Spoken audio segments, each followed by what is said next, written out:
নিজের মনে এত আনন্দ, এতদিন পর আমার স্বামী আমার সন্তানকে নিয়ে যাবে।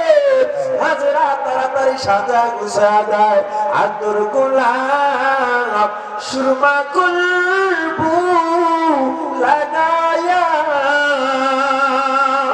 ইসমাইলকে দাও গো বিবি সাজায়া, ইসমাইলকে দাও গো বিবি সাজায়া। আন্তর্জাতিক খ্যাতি সম্পন্ন মুফাসসির কুরআন হযরত হাফেজ মাওলানা মাহফুজুর রহমান সাহেব সাহেব কুয়াকাটা, আমি হযরতকে তার মূল্যবান বয়ান পেশ করার জন্য শুকরিয়া জানাচ্ছি। আসসালামু আলাইকুম ওয়া রাহমাতুল্লাহি ওয়া বারাকাতুহু।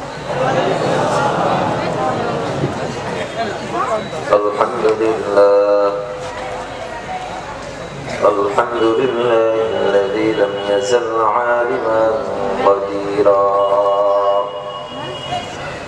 হাইয়ান কাইয়ুমান সামিআন বাসীরা والذي أعلى معالم العلم وأعلامه وأظهر شعائر الشرع أحكامه، ونشهد أن سيدنا وسندنا وحبيبنا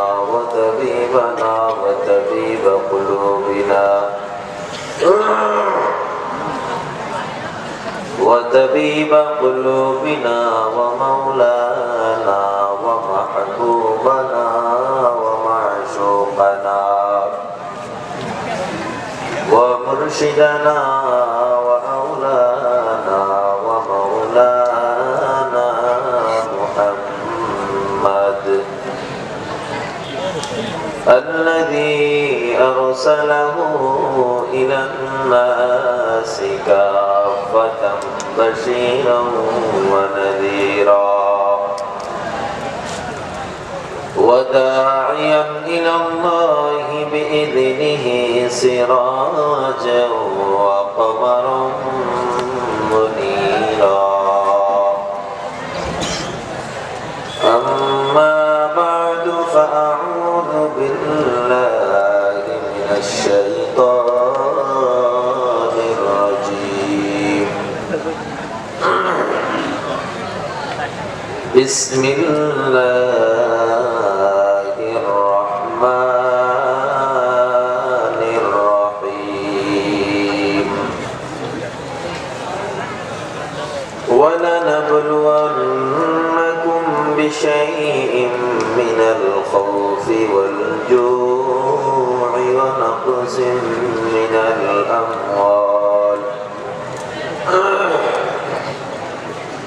ونقص من الأموال والأنفس والثمرات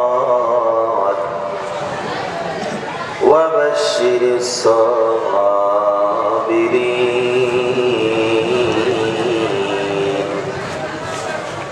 صدق الله مولانا العظيم. وقال النبي صلى الله عليه وسلم: كل أمتي يدخلون الجنة إلا من أبى. قيل من أبى؟ قال من أطاعني دخل الجنة ومن عصاني فقد أبى. أو كما قال النبي عليه الصلاة والسلام. محمد شوي درود إبراهيم.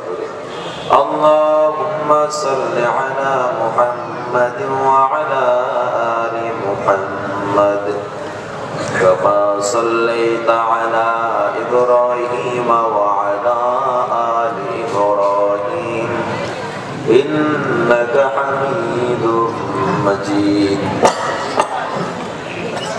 اللهم بارك على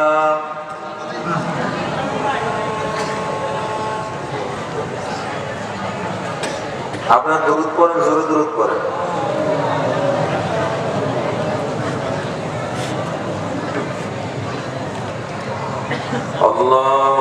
صل على محمد وعلى آل محمد كما صليت على إبراهيم وعلى آل إبراهيم إنك حميد مجيد اللهم بارك على محمد وعلى آل محمد كما باركت على إبراهيم وعلى آل إبراهيم إنك حميد مجيد বিষ্ণু হাফেজ বতুগুয়াম এগুতা জানুনি মানাদ अगर मानद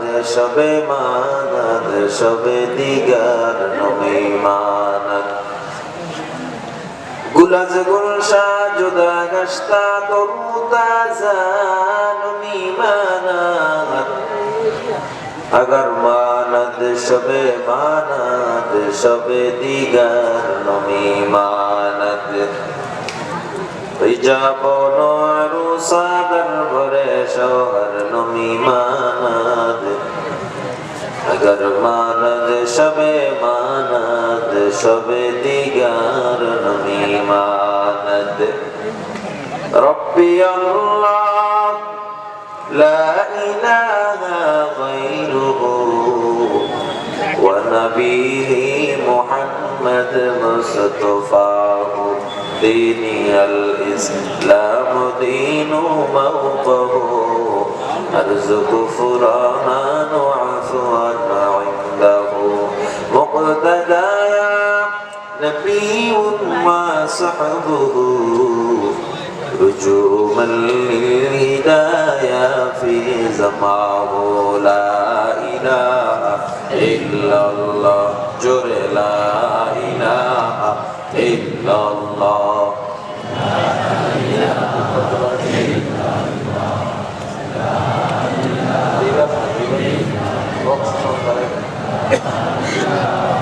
إلا الله لا إله إلا الله لا إله إلا الله لا إله إلا الله لا إله إلا الله محمد رسول الله سبحانك لا علم لنا إلا ما علمتنا إنك أنت العليم الحكيم رب اشرح لي صدري ويسر لي أمري واحلل عقدة من لساني يفقه قولي आकर कज़बा होश को बेहोश कर गई आकर कज़बा होश को बेहोश कर गई हंगामा हयात को खामोश कर गई हंगामा हयात को खामोश कर गई ऐ बंदा खुदा चाहूगार की मुलाकात ऐ बंदा खुदा चाहूगार की मुलाकात जल्दी से अब इठे सुन हजरत की नसीहत जल्दी से अब इठे सुन हजरत की नसीहत तौफीक से होती है ये नेमत की खजीना तौफीक से होती है ये नेमत की खजीना हर मर्द की ताकत किया और है निशाना हर मर्द की ताकत किया और है निशाना अल्हम्दुलिल्लाह কেরামতিয়া মাদ্রাসার উদ্যোগে আয়োজিত অধ্যকার ইসলামী মহাসম্মেলন উপস্থিত মহতারাম সভাপতি মুআজ্জাজ মুকাররম হযরত উলামায়ে কেরাম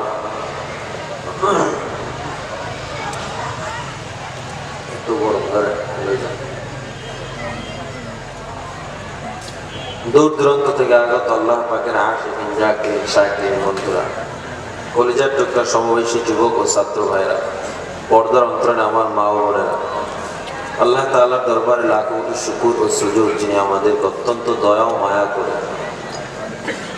আল্লাহ তাআলা রাসূলের মহব্বত দ্বীনি মহব্বত মজলিস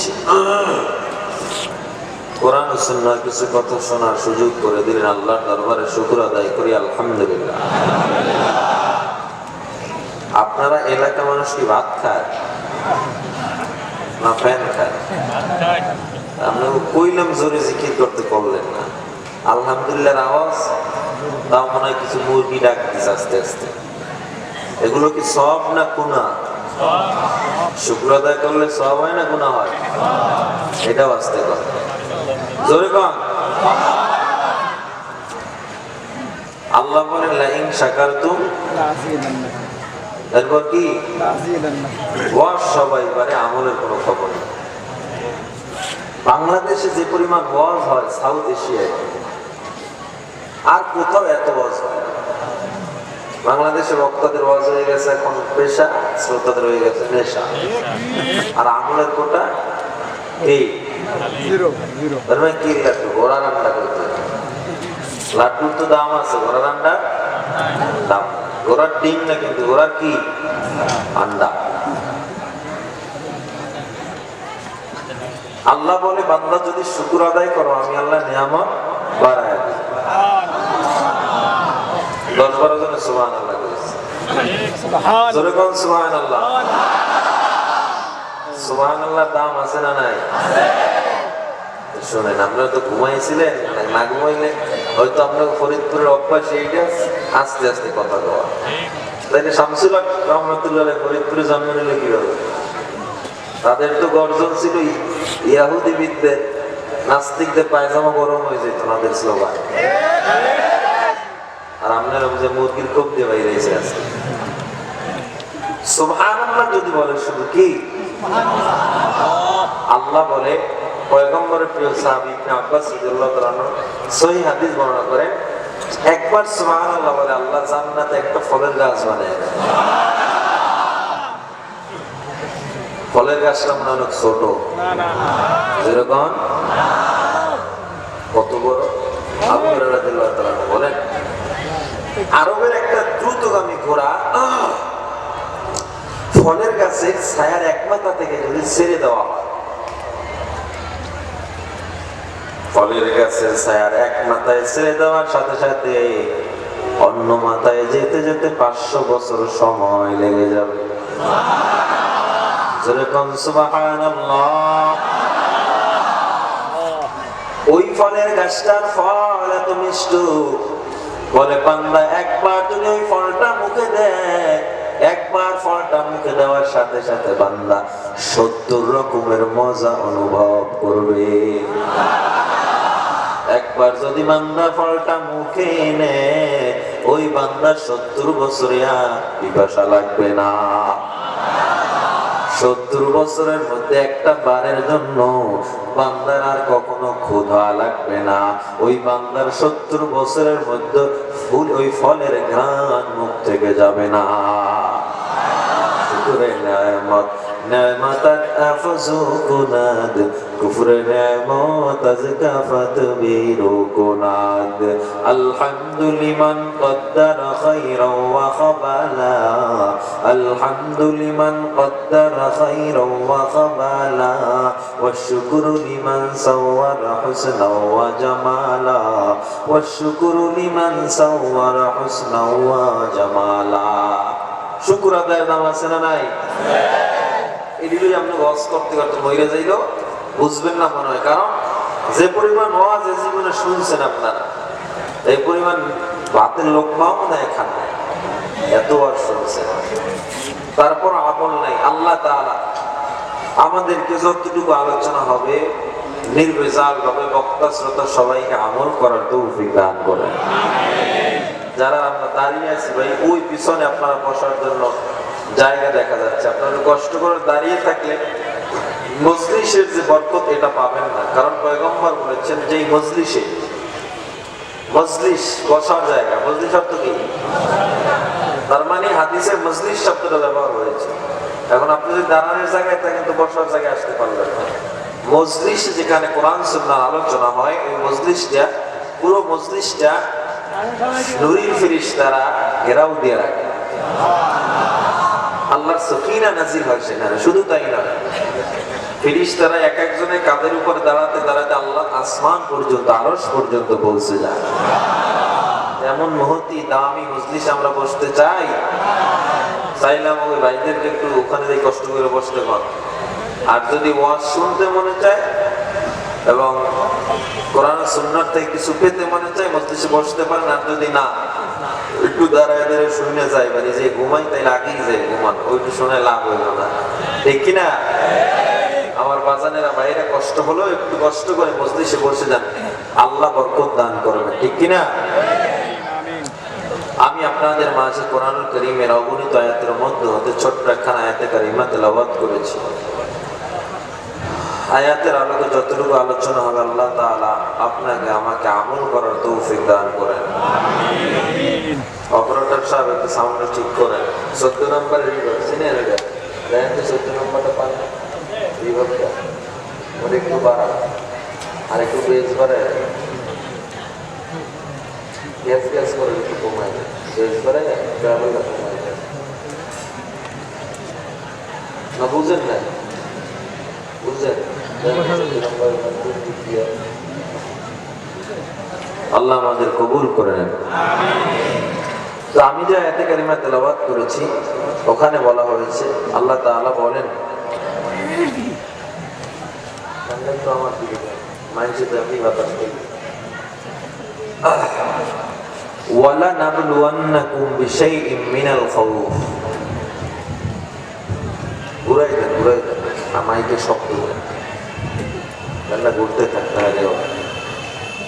আস্তাগফিরুল্লাহ।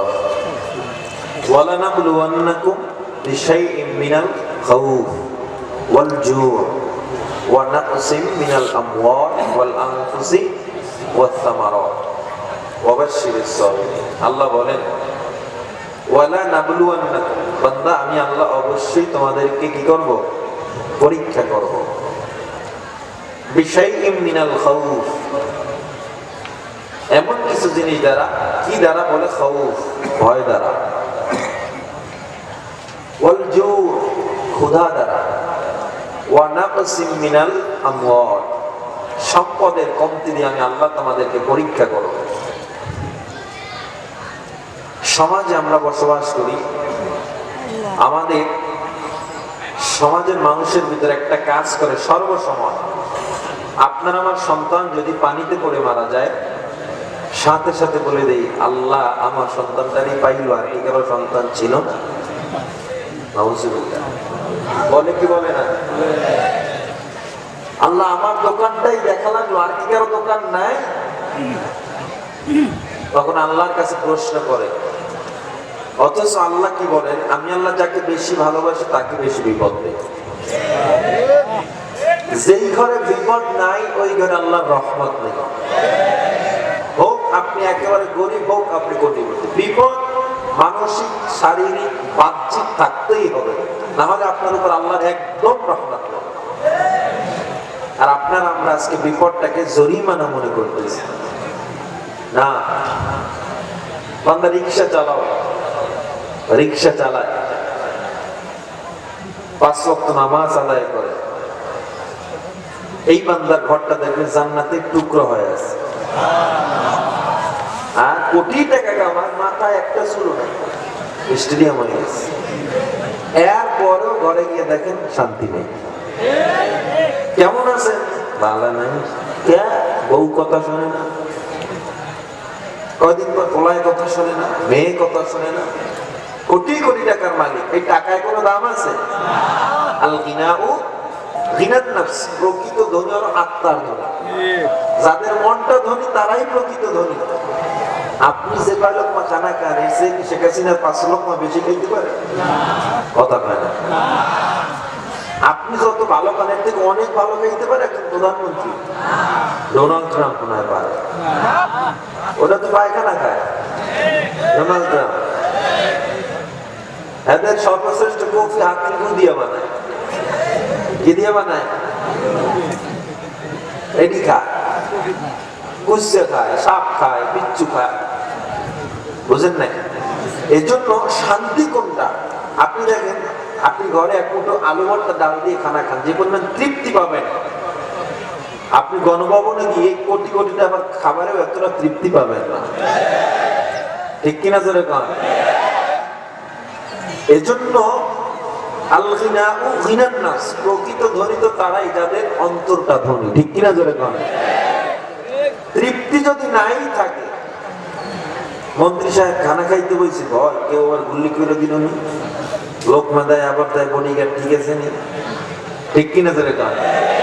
আর গরিব শাহেনশাহী চলতেছে, খাইতেছে, ওলামায়ে কেরাম শাহেনশাহী চলতেছে, খাইতেছে, মারবা।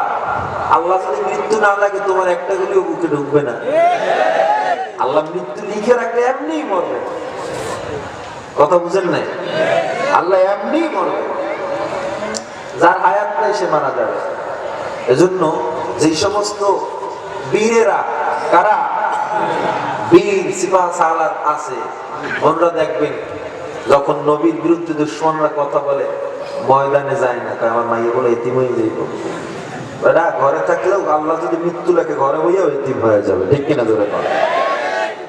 দেখেন না খাট দিয়ে পড়ছে শেষ জীবন।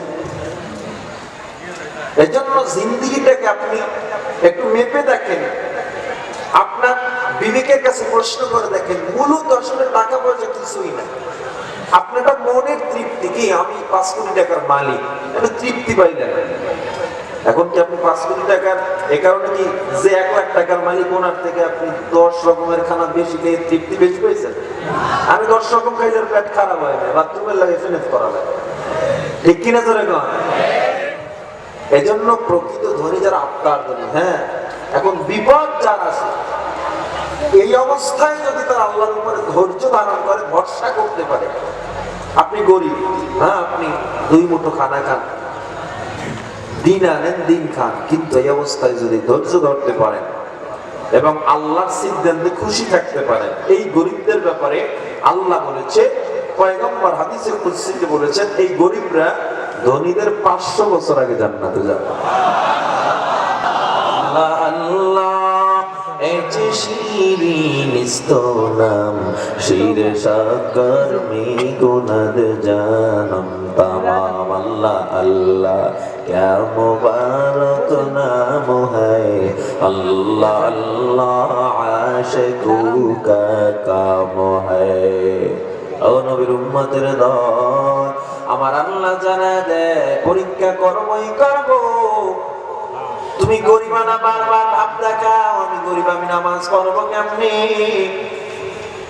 ও বান্দা, তুমি বারবার বলো আমি রিকশা চালাই, দোকানদারি করি, আমি কেমনে নামাজ পড়তে যাব?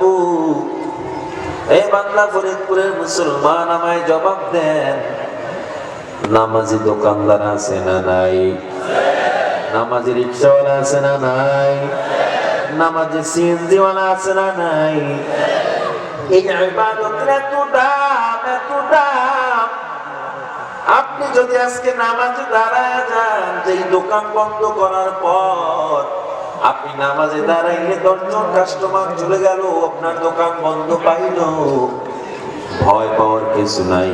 আমার আল্লাহ হতে পারে নামাজের বিনিময়ে আরো 50 জন পরে মিলাইয়া দিবে, ঠিক কিনা? আল্লাহ কখনো বান্দাদেরকে ঠকান না। তুমি তো সাহাবায়ে কেরামের চেয়ে বড় গরিব হও না। আপনি আমি কি গরিব, আল্লাহ তো আপনারা আমারে খাওয়ায়। নবী ডাক দিলেন, তলহা আমি নবী, আমি রাহমাতুল লিল আলামিন, তোমার বাড়ির সামনে আসছে। তলহা দরজাটা একটু খোলো। তলহা কোনো জবাব দেয় না।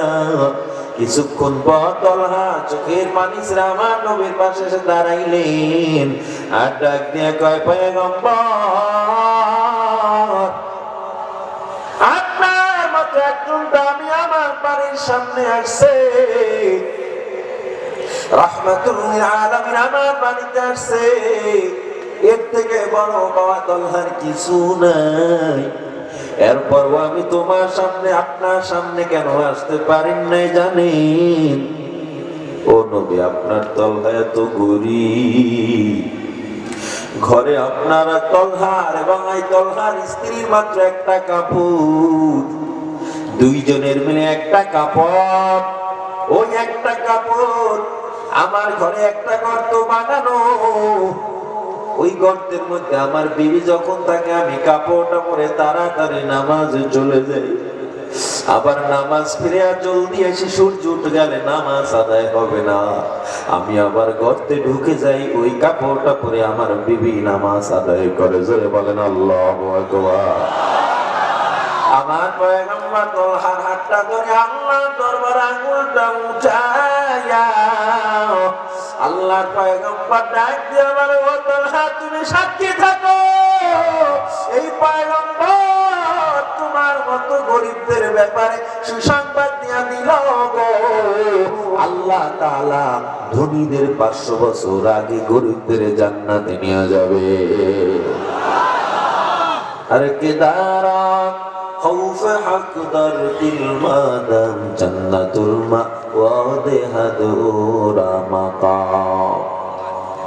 আল্লাহ বলে, বান্দা পরীক্ষা করব, ওয়ালা নাবলুওয়ান্নাকুম বিশাইইম মিনাল খাউফি ওয়াল জু'i ওয়া নাকসিম মিনাল আমওয়াল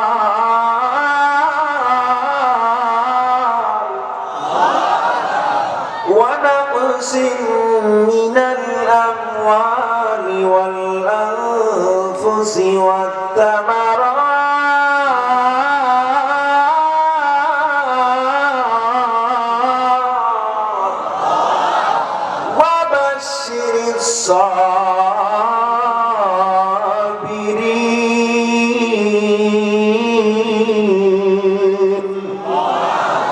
আমার আল্লাহ জানা দেয়, আমি আল্লাহ তোদেরকে পরীক্ষা করবো, ধৈর্য ধর। এবার আল্লাহ খানা দিয়া পরীক্ষা করবে। আল্লাহ বলে, আমি তোরে ক্ষুধা দিয়া পরীক্ষা করব, খানা না দিয়া পরীক্ষা করব, ভয় দিয়া পরীক্ষা করব। কেমনে আল্লাহ ভয় দিয়া পরীক্ষা করবে? আমার আল্লাহ তাআলা জানে দেয়, এ বান্দা তুই তাকায় কি দেখো না, তোর ঘরের মধ্যে 5 জন সন্তান। অনেকে চিন্তা করে 5 জন সন্তান হয়ে গেছে, 6 জন হইলে আবার খাওয়াবো কেমনে, চিন্তা করে কিনা? যার 2 জন তিনি চিন্তা করে 3 জনকে কেমনে খাওয়াবো, সন্তান আর নেয় না।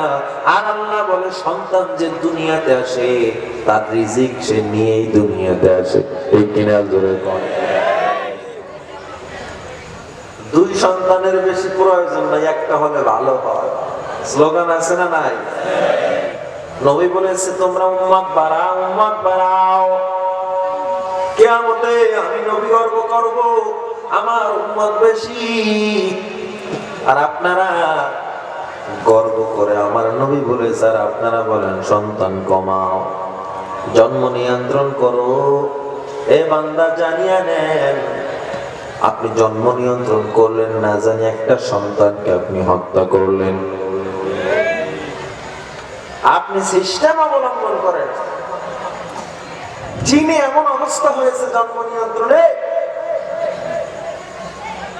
চীনের অবস্থা, চীন বর্তমানে 36 বছর পিছিয়ে আছে প্রযুক্তিতে জার্মানির চেয়ে, জাপানের চেয়ে। এর পিছনে একটা কারণ, চীনে যখন জন্ম নিয়ন্ত্রণ বেড়ে গেছে, যুবক কমে গেছে। জন্ম নিয়ন্ত্রণ বাড়া মানেই তো স্বাভাবিক যুবকগুলো সব বুড়ো হয়ে গেছে আস্তে আস্তে, ঠিক কিনা? যুবক হচ্ছে না, মেধাও হচ্ছে না।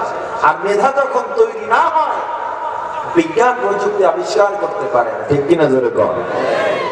জন্ম নিয়ন্ত্রণ, জাপানে জন্ম নিয়ন্ত্রণ করেও তারা অনেক ক্ষতির সম্মুখীন হয়েছে। বাধ্য হয়ে তারা ঘোষণা দিছে, যারা সন্তান যার 4 জন থাকবে তারে পুরস্কার করা হবে। কি করা হবে? পুরস্কৃত করা হবে। যাই হোক, আলোচনা আমি যাব না। জন্ম নিয়ন্ত্রণ, ইফতিজিং, যত আইন, অনুরোধ করব, ইসলামকে বৃদ্ধাঙ্গুলি দেখিয়ে যদি ছোট্ট কোনো আইনও পাশ করা হয়, আমি ইসলাম মানবে যদি আমার জেলে যাওয়া লাগে জেলে যেতে আমি প্রস্তুত আছি। ঠিক কিনা জোরে কন? নবী বলেছে সন্তান বালেগ হলে, মেয়ে বালেগ হলে বিবাহ দিয়ে দাও।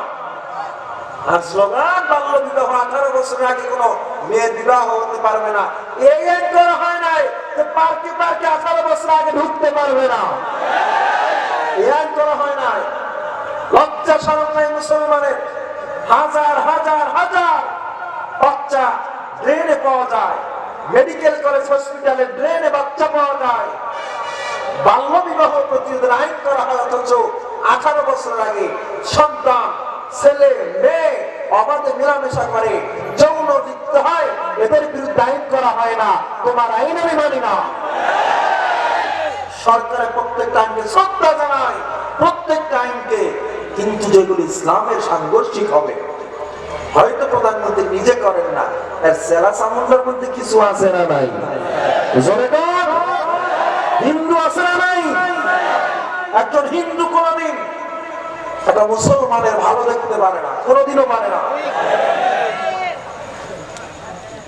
বিচার ব্যবস্থায় বসাবেন হিন্দু, আমার এর থেকে ভালোবাসা করা যায়?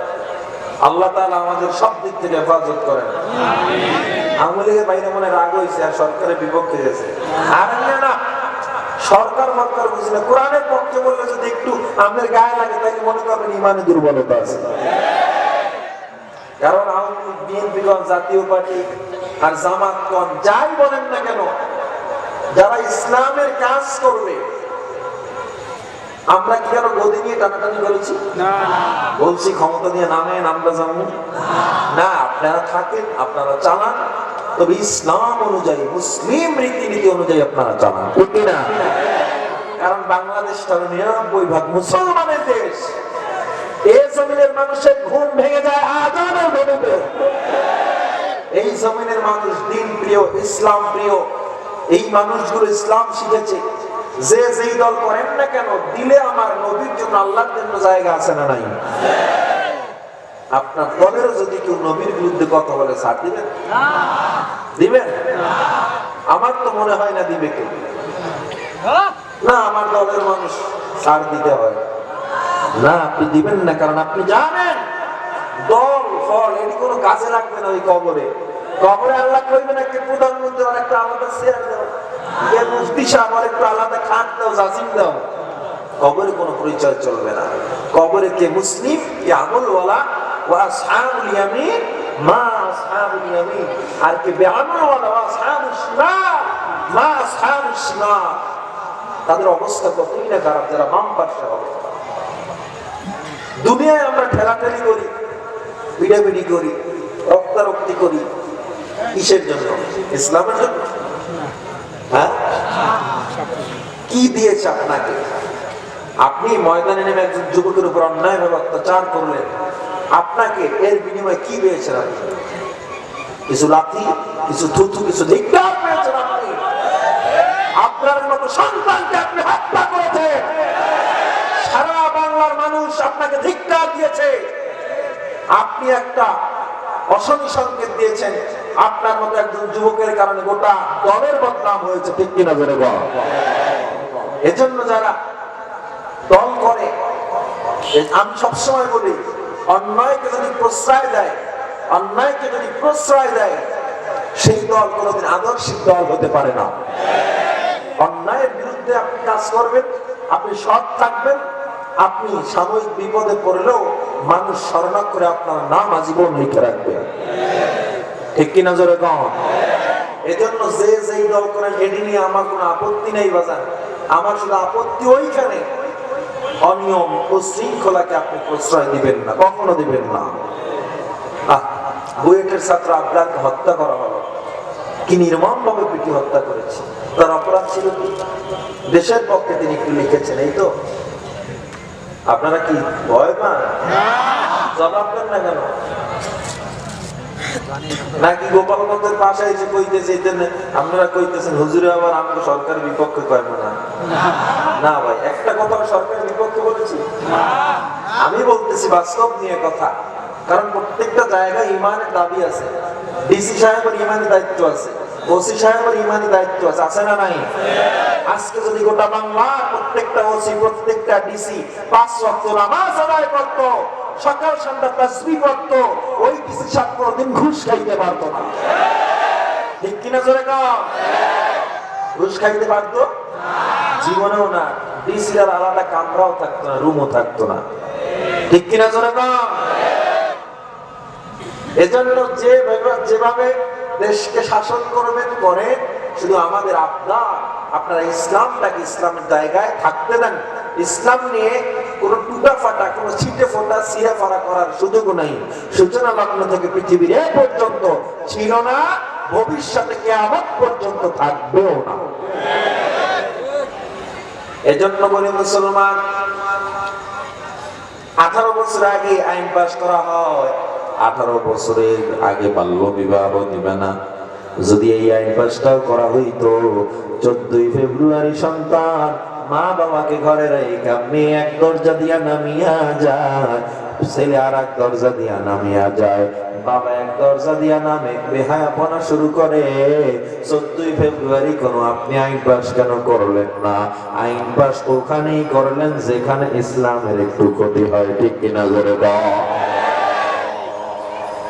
নবীর উম্মতরে দাও। এজন্য বলি, আমার আল্লাহ বলেছেন সন্তান দুনিয়াতে আনবে, তার রিজিক সে দিয়ে আনবে, এই চিন্তা আপনার করার দরকার নাই। হ্যাঁ, আপনি যদি চিন্তা করেন, মনে করবেন ইমানের দুর্বলতা, এই জন্য আমার আল্লাহ বলেছে তোরে আমি ভয় দিয়ে পরীক্ষা করব। এই ভয়ের মধ্যে যদি তুমি জয় করতে না পারো, ওয়াবাশিরিস সাবিরিনের অন্তর্ভুক্ত তুমি হতে পারবে না।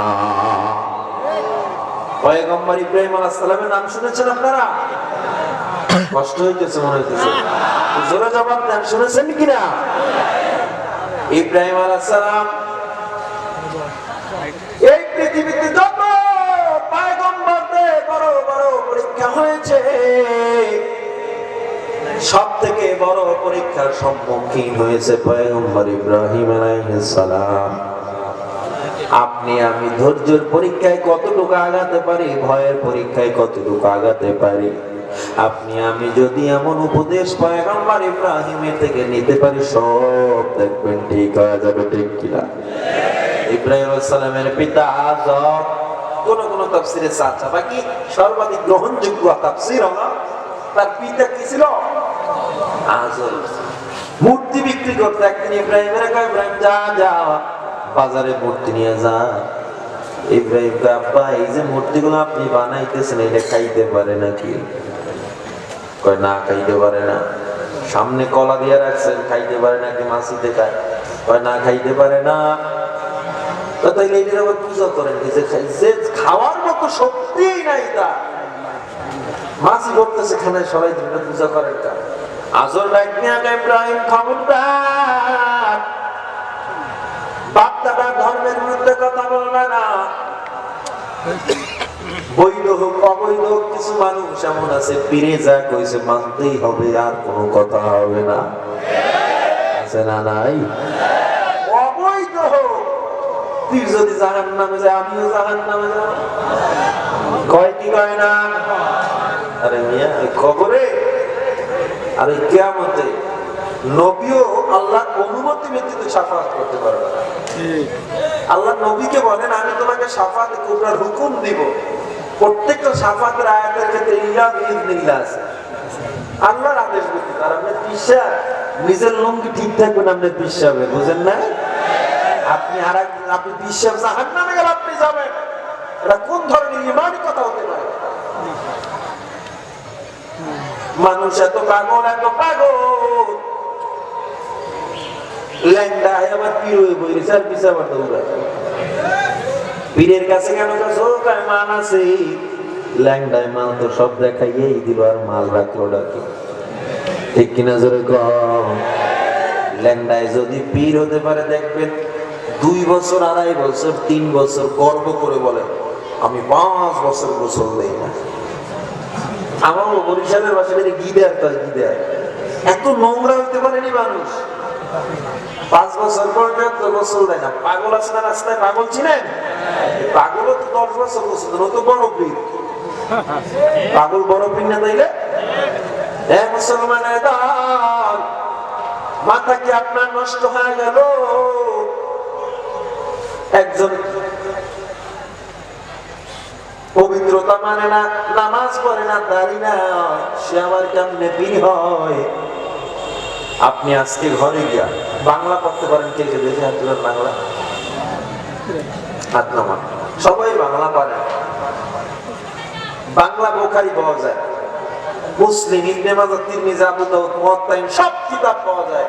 তাবেঈনদের জীবনী পাওয়া যায়, তাবেঈনদের জীবনী পাওয়া যায়, আকাবিরদের জীবনী পাওয়া যায়, আইম্মে মুজতাহিদিনের জীবনী পাওয়া যায়, সব বাংলায়। কোরআন তাফসীর পাওয়া যায়। নিজে নিজে বুঝার জন্য, ফতোয়া দেওয়ার জন্য না, বুঝার জন্য একটু পড়ে দেখবেন আসলে কি লিখেছে। আপনি কোন তাবেঈদের জীবনী পাবেন না, আপনি কোন সাহাবীদের, কোন নবীদের, কোন আউলিয়াদের জীবনী পাবেন না যাদের মুখে দাড়ি ছিল না, শেভ করছে। পাইবেন? একটু জবাব দেন। কোনদিন পাবেন না আপনি। এখন আপনি নিজের ব্রেন নিজে খাটায়া দেখেন, আমি বলবো না, আপনি নিজেই বলবেন। আপনি পড়ে পড়ে নিজে দেখবেন, এরপরে আপনি বলবেন আসলে যাদের দাড়ি নাই, যারা নবীর সুন্নাত মানে না, সে কি পীর হতে পারে নাকি? পীর কে হতে পারে? বলে মুস্তাহাবের আমল ছুটতে পারবে। বাদ দিলাম দাড়ি নেই তো ভালোই আছে, যদি ল্যাংড়ার পিছনে দৌড়ে তার মন মানসিকতা কোথায় গেছে মনে করে? আল্লাহ ধান নবীর দিয়া আল্লাহ গেছে খালি হইয়া। নাউজুবিল্লাহ কম। নবীর দান খাজার দিয়া নবী গেছে গায়েব হইয়া। খাজায় নবীর ধন লইয়া বসে আছে আজমিরি। কেউ ফিরে না খালি হাতে বাবার তোর দরবারে। আল্লাহর কাছে ইলম নাই, নবীর কাছে নাই, সব নাকি আজমিরির কাছে ইলম নিয়ে বয়ে রইছে। ধরে কন্যা হুজুর, আজমিরির কাছে ইলম না, সব ইলম আল্লাহর কাছে। এটা জোরে কোন কার কাছে? জীবন মরণ নাও ভাসাইলাম খাজা তোর নামে, আমারে লইয়া যাও গো মদিনার পানে। জীবন মরণ নাও কার নামে ভাসাতে হবে? জোরে কোন কার নামে? আমি আপনাদের জোর জবরদস্তি করি না, কারণ আপনাদের এখানেও পীর আছে এই এলাকায়। আমি বলতেছি, আপনার বলি না আপনি পীর থেকে আলাদা হয়ে যান। আমি আপনার পীরের বদনাম করবো না।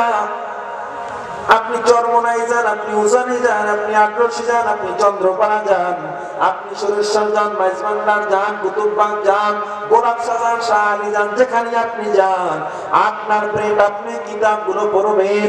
ওই কিতাবগুলো পড়ে যদি দেখেন না না আপনার পীর ঠিকই ঠিক মতো আছে, আপনার পীর সুন্নাত মানে, আপনার পীর মুস্তাহাবের আমল পর্যন্ত খেলাফ করে না, আপনি ওই পীরকে মানেন, কোনো সমস্যা নাই। কিন্তু আপনার পীর যদি নামাজ পড়ে না, আপনার পীর যদি বেপরদায় মহিলা পুরুষ একত্রিত করে, আপনার পীর যদি ঢোল তবলা বাজায়, আমি বলবো এটা পীরের দরবার হতে পারে না, শয়তানের দরবার। ঠিক কিনা জোরে বলে? ও নবীর উম্মতের দল, ভালো করে বুঝিয়া নেন, এই মূর্খতার যুগ আর নাই, জাহেলিয়াতের যুগ নাই। আমি বক্তব্য করিয়া যাবো, আপনি কিছু যা বুঝাবো সেটাই বুঝবেন না। না, নিজে পড়ার মতো শক্তি আছে, নিজে বুঝে না কোনটা হক কোনটা না হক। আমি একটা ফর্মুলা বাতায় দিয়ে যাই, পীর কাকে বলা হয়, পীর কাকে বলা হয়। যেই দরবারে গেলে বেনামাজি নামাজি হয়, সেই দরবারে গেলে বেপরদাওয়ালা পর্দাওয়ালা হয়, সেই দরবারে গেলে ডাকাত আল্লাহওয়ালা হয়ে যায়, সেই দরবারে নারী পুরুষের অবাধ মেলামেশা হয় না, সেই দরবারে গানের আসর হয় না। এটাই মূলত হকের দরবার। এটা যদি আগ্রসীও হয়, চন্দ্রপাড়ায় হয়, এটা যদি মাইজবান্ডারেও হয়, মনে করবেন হক পাইবেন কিনা। এটা যদি চরমনাই থাকে, উজানি থাকে, মনে করবেন হক দল।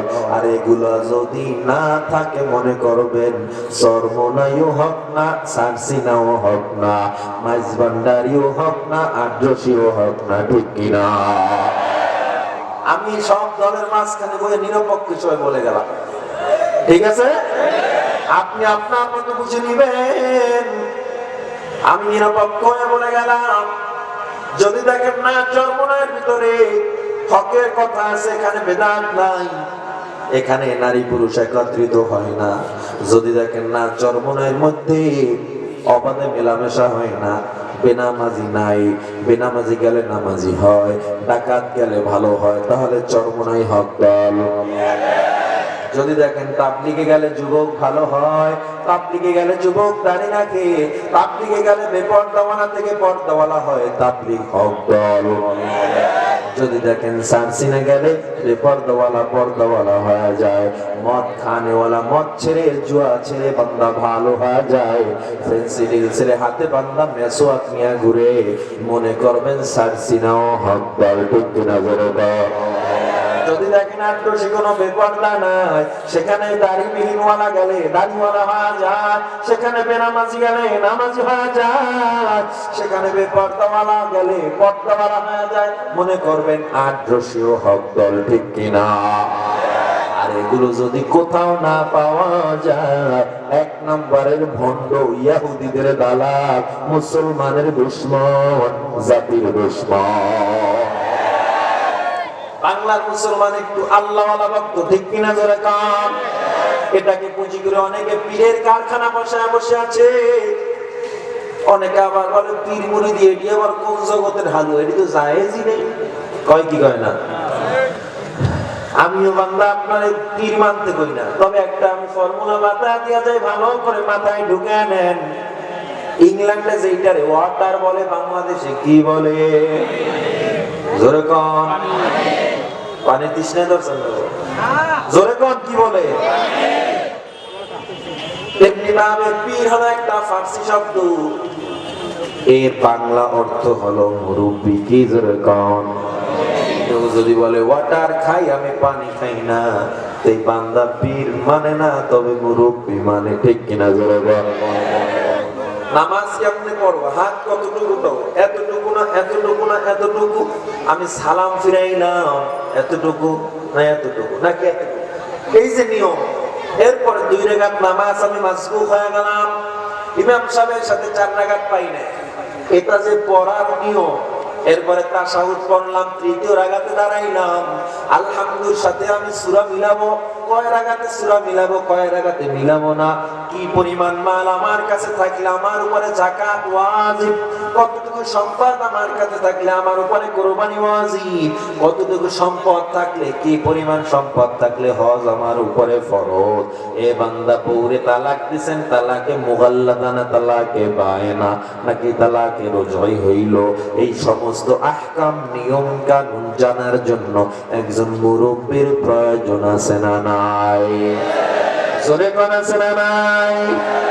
ও বান্দা, আমি ওয়াজ করতে বসলাম, আমাকেও যদি কোন উস্তাদ কোরআন হাদিস না পড়াইতো, খুলে খুলে হাদিস না বুঝাইতো, এই হাদিস বুঝার মতো যোগ্যতা আমার থাকতো না। আমাকে যদি হাতে ধরে নাহবে মিন না শিখাইতো, আমি নাহবে মিন শিখতে পারতাম না। আমাকে যদি হাতে ধরে মিজান সরফ না বুঝাইতো, আমাকে যদি সিগা না বুঝাইতো, কোনটা গায়েব কোনটা হাজির, এ বান্দা কোনটা মুতাকাল্লিম কোনটা মুআন্নাস কোনটা মুযাক্কার, এগুলো যদি না বুঝাইতো, আমিও কোনোদিন বুঝতাম না। কোনটা মুজাফ কোনটা মুজাফিল, এই সব নিয়ম কানুন জানার জন্য আমারও একজন উস্তাদ আছে না নাই? আমি আপনাদের শিখাইতেছি, আমি কি নিজে নিজে নিজে নিজে শিখতে পেরেছি নাকি? না রে বান্দা, না না। আমার নবীও মুরব্বি ছাড়া চলতে পারে না, তবে নবীর মুরব্বি ছিল সর্বশ্রেষ্ঠ মুরব্বি, আহকামুল হাকিমিন আমার আল্লাহ। আমার আল্লাহ যা আমার নবী শিখাইছে, নবী সব মানুষের জানায়া দিছে। আবার নবী যখন জানায়া দিছে, সাহাবায়ে কেরাম নবী থেকে শিখে তাবিঈদেরকে জানায়া দিছে, তাবেরা তাবিনদেরকে জানায়া দিল, সেখান থেকে ইমাম মুজতাহিদিনের মাধ্যমে আস্তে আস্তে আমাদের পর্যন্ত এলো। মূলত মুরব্বি ছাড়া কেউ চলতে না।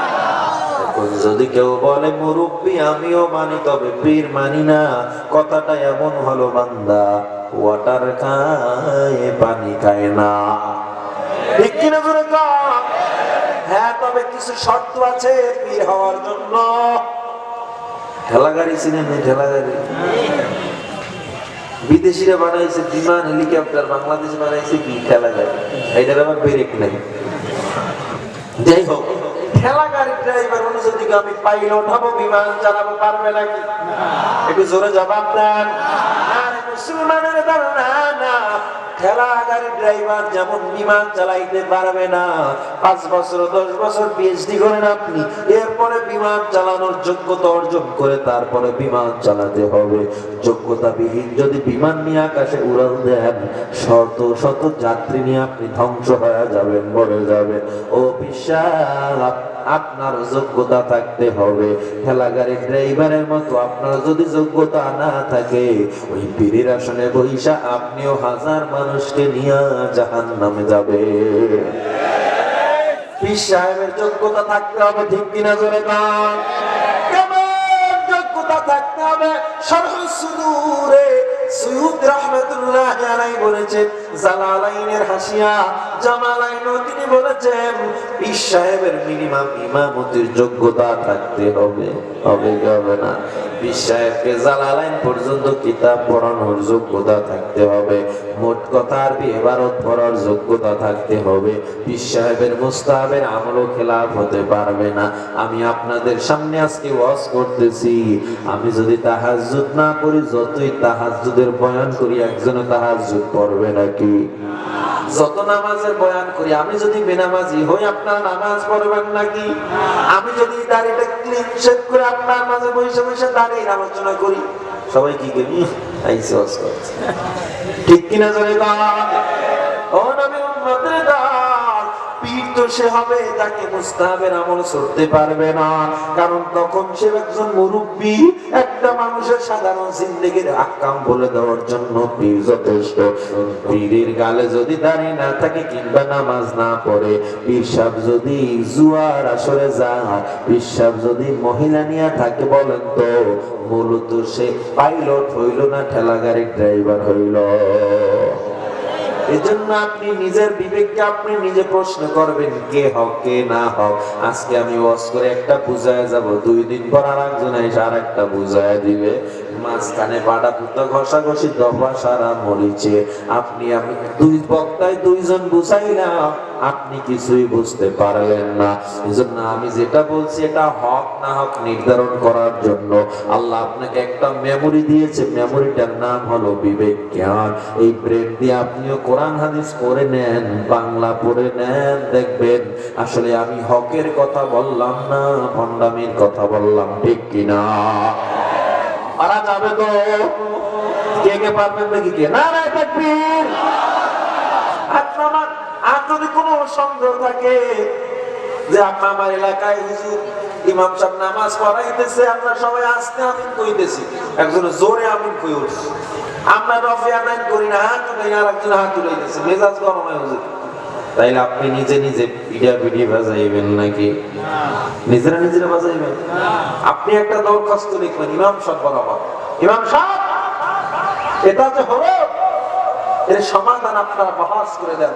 তখন তিনি উলামায়ে কেরামদেরকে দাওয়াত দিবে, বাধ্য থাকবে দাওয়াত দিতে, কারণ কোনটা সহিহ কোনটা যঈফ কোনটা মুরসাল মুনকাতে এগুলো বোঝার মতো ক্ষমতা আপনার নাই। উলামায়ে কেরাম সমাধান দিবে, যারা জিতবে তাদেরকে আপনারা মেনে নেবেন। নিজেরা নিজেরা কোনো বাড়াবাড়ি করবেন নাকি? নিজেরা নিজেরা কোনো ঠেলাঠেলি করা যাবে না। আমার আল্লাহ এক, আমার নবী এক। আজকে আপনি আমি দলাদলি করি, ইহুদির এর ফাঁকে আপনার আমার দলাদলি নিয়ে হাসাহাসি করে, ঠিক কিনা? জাকির নায়েকের বক্তব্য বন্ধ, তার পৃষ্ঠটি বন্ধ করে দেওয়া হয়েছে। এ বাংলা মালয়েশিয়া তার লেকচার বন্ধ, ইন্ডিয়া তার লেকচার বন্ধ। আপনি আমায় একটু বলেন তো, জাকির নায়েক আহলে হাদিস না সুন্নি না ওয়াহাবি, এগুলো কি কাফেররা দেখেছে? না। কিন্তু ইহুদিরা এখানে বিজয় হয়েছে তাকে বন্ধ করাইয়া, তারপর মুসলমান পিছপা হবে না ইনশাআল্লাহ, ঠিক কিনা বলে বল? থেকে বন্ধ হবে, এই পৃথিবী থেকে চলে যাবে, আমার আল্লাহর কোটি জাকির নায়েক তৈরি করে দিবে। কারণ জাকির নায়েক যখন ছিল না, মুসলমান তখন মনে হয় পরাজয় বরণ করেছিল। মুসলমান বিজয়ী ছিল কিনা? মুসলমানের সামনে 1500 বছর পর্যন্ত কোরআন আসছে, আজও পর্যন্ত জাকির নায়ক 23 শতাব্দীর মানুষ, এর আগে হাজার কোটি বেঈমান এই কোরআন পড়ে মুসলমান হয়ে গেছে। গীতা, ঋগ্বেদ, বাইবেল, রামায়ণ এগুলো রিসার্চ করে আজ পর্যন্ত কোন ইহুদি, কোন মুসলমান ইহুদি হয় নাই, হিন্দু হয় নাই, ঠিক কিনা? আর কোরআন রিসার্চ করে বহু বেঈমান মুসলমান হয়। এজন্য সর্বশ্রেষ্ঠ আমাদের শক্তির নাম হলো আল কোরআন, ঠিক কিনা? আল্লাহ আমাদের বোঝার তৌফিক দান করেন, বলেন আমিন। আজর ডাক দিয়া কয়, ও ইব্রাহিম মূর্তি নিয়ে যা। ইব্রাহিম কয়, এটি আমি নিতে পারবো না। কয়, মেজাজ গরম করবি না, নিয়ে যা। ইব্রাহিম এবার চিন্তা করলো, বাবার সাথে বেয়াদবি করা যাবে না, মূর্তিগুলো নিয়ে যায়।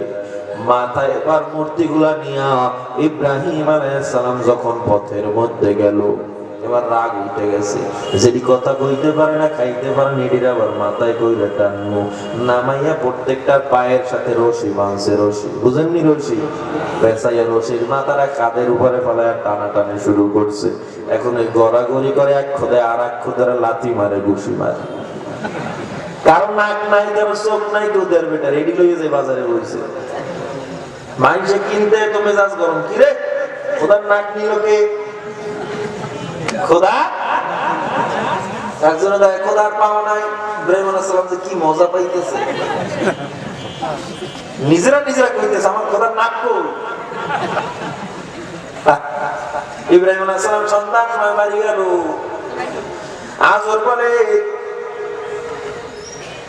এগুলো কেটে করছে আমার খোদার? ইব্রাহিম সত্যি কথা কত?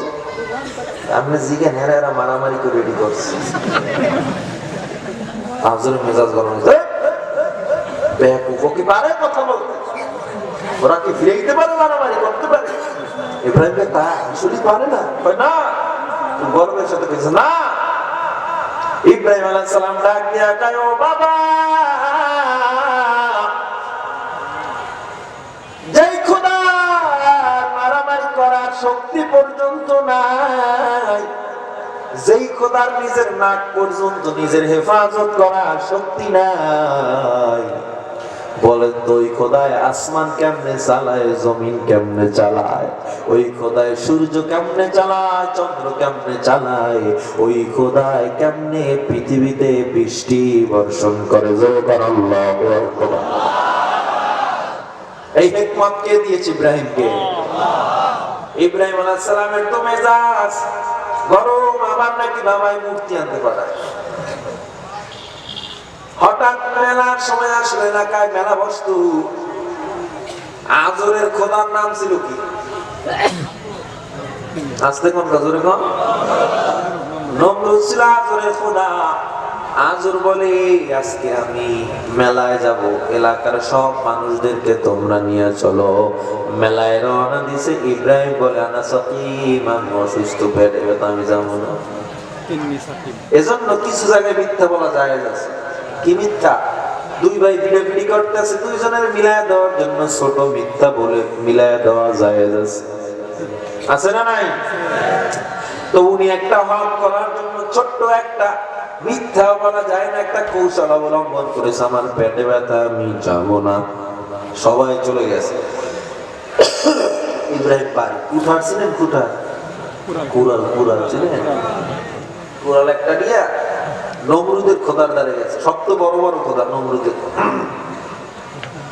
নমরুদের খোদার একটার কল্লা ভাঙছে, একটার হাত ভাঙছে, একটার পা ভাঙছে। সামনে যত কলা টলা আছে সবার আগায় দিচ্ছে খাওয়ার জন্য। ভাঙ্গে টাঙ্গে সব থেকে বড় যেটা তাফসীরে বলা হয়, ওই বড়টার কান্দে কুড়ালটা বাজায় রাখছে। কি খোদার ইবাদত করে দেখবেন। এই ইন্ডিয়া গেছি কয়দিন আগে, আয় হায়, রাস্তার মোড়ে মোড়ে খোদার পাশায় বাঁশ দিয়ে খানা করাই লাগছে। খোদার পাশায় কি?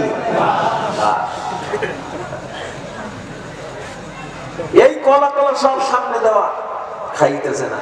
এই যে দুর্গা পূজা গেল কয়েকদিন আগে, আমি কিন্তু আমার ধর্ম বুঝাতে গিয়ে অন্য ধর্ম আসতেছে, আমি কিন্তু কোন ধর্মে আঘাত করতেছি না। তোমরা পৃথিবীতে সব থেকে নিকৃষ্ট ধর্ম হলো হিন্দু ধর্ম, কারণ এদের দেবতার অভাব নাই। আপনি একটু ভালো করলে আপনার পুজো শুরু করে দেবেন। দেখেন না গরুর প্রস্রাব খায়, গরুর মুখ খায়, এটা আবার কোনো ধর্ম হইতে পারে আমার বলতে পারে না। এটা আবার প্রধানমন্ত্রী হয়ে আবার গরুর প্রস্রাব খায়। আস্তাগফিরুল্লাহ। গরু এদের মা, আর মা গোশত খায় না, মার দুধ খায়, মা গোশত খায় না। শিং খায়, শিঙের জল খায় না। কথা আছে না, আমি শিং খাই, শিঙের জল খাই না। মুরগি খাই না, মুরগির জল খাই। হে মুসলমান ইমানদার, নমরুদ মেলা থেকে ফিরলো, মেলা থেকে ফিরে যখন আবার তার দেবতা ঘরে ঢুকে গেল, দেখে একজনের মাথা নাই, একজনের পাও নাই, একজন দেড় বেটার হয়ে রয়েছে। মেজাজ গরম হয়ে গেছে। এত বড় সাহস আমার উপত্যকায় কার, আমার খোদার গায়ে হাত তুলেছে। সবাই তাড়াতাড়ি বিচার ব্যবস্থা তৈরি করো। অপরাধ ট্রাইব্যুনাল দাঁড় করানো হলো। কে এই কাজটা করেছে, কে ছিল এলাকায়, সবাই খোঁজ খবর নিয়ে দেখলো। ইব্রাহিম ছিল এলাকায়। ইব্রাহিমকে ধরে আনা হলো। ইব্রাহিমকে ধরে এনে যখন সামনে দাঁড় করানো, নমরুদ ডাক দিয়ে কয়, হে আজরের বেটা, এই কাজ কে করেছে?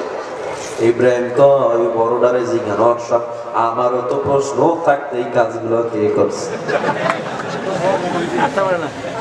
আমারও তো প্রশ্ন, এই কাজটা কে করলো? নমরুদ কয়, আমার লাগে মজা করো। কে? ওটা কথা বলতে পারে, ওটা ফিরে পারে?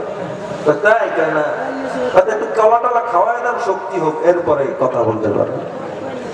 ও খাইতে পারে, কয় না, খাইতেও পারে না, কয় না, এইটার উপর ইবাদত করেন। হ্যাঁ, হকই চুপ হয়ে গেছে। নমরুদের মাথায় ঢুকে গেছে, আসলে আমি কোন খোদার ইবাদত করি? এতগুলো খোদার বাচ্চারে যে বাঁচাইতে পারে নাই, এ কেমন আবার খোদা? আর আমার আল্লাহ কেমন আল্লাহ, যে আল্লাহ গোটা পৃথিবীর প্রত্যেকটা কণায় কণায় মানুষ থাকলেও আল্লাহ হেফাজত করে, ঠিক কিনা? আমার আল্লাহ কেমন আল্লাহ, যে আল্লাহ মানুষের বিপদ আসলে রোগ থেকে মুক্তি দেয় আল্লাহ। ওই মাটির হাজার গজ নিচে আপনি একটা শশা পাবেন না, একটা নারিকেল গাছ পাবেন না, ডাব পাবেন না, একটা টমেটো আলু পাবেন না। কোথার থেকে আল্লাহ আলু তৈরি করে দিল, গাছ ডাব তৈরি করে দিল।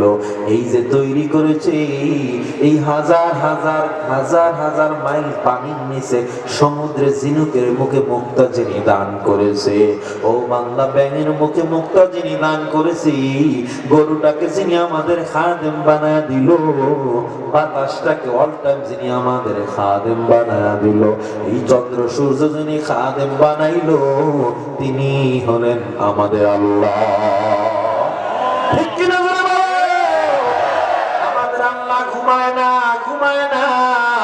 আল্লাহু লা ইলাহা ইল্লা হুয়াল হাইয়ুল কাইয়্যুম লা তাখুযুহু সিনাতুন ওয়া লা নাওম।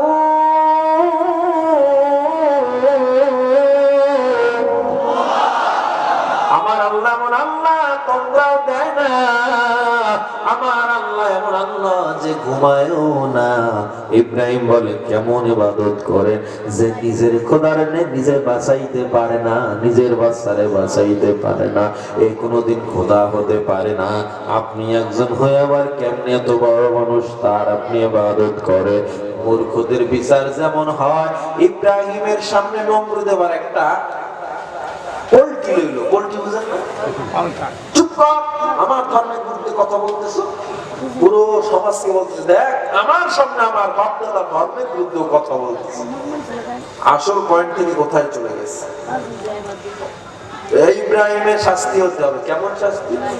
যেই শাস্তি পৃথিবীর মানুষ স্মরণ রাখবে, যে নমরুদের খোদার সাথে, নমরুদের সাথে বেয়াদবি করার কারণে তার ফলাফল কেমন হতে পারে। ইব্রাহিমের জন্য অগ্নিকুণ্ড সাজাইলো। কেমন অগ্নিকুণ্ড সাজাইলো?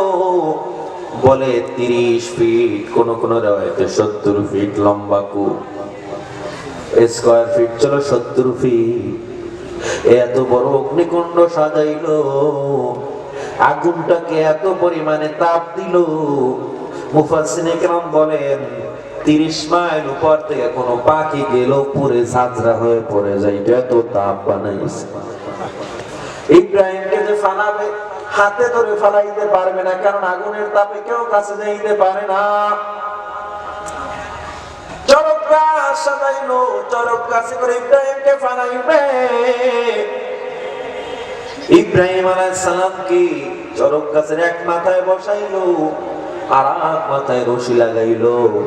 রশি ধরে টান দিলে চরক গাছ ঘুরে ইব্রাহিম পড়ে যাবে আগুনের ভিতরে। রশি লাগাইয়া হাজার হাজার মানুষ রশি ধরে টান দেয়, রশি এবার আর নড়ে না, রশি নড়ে না।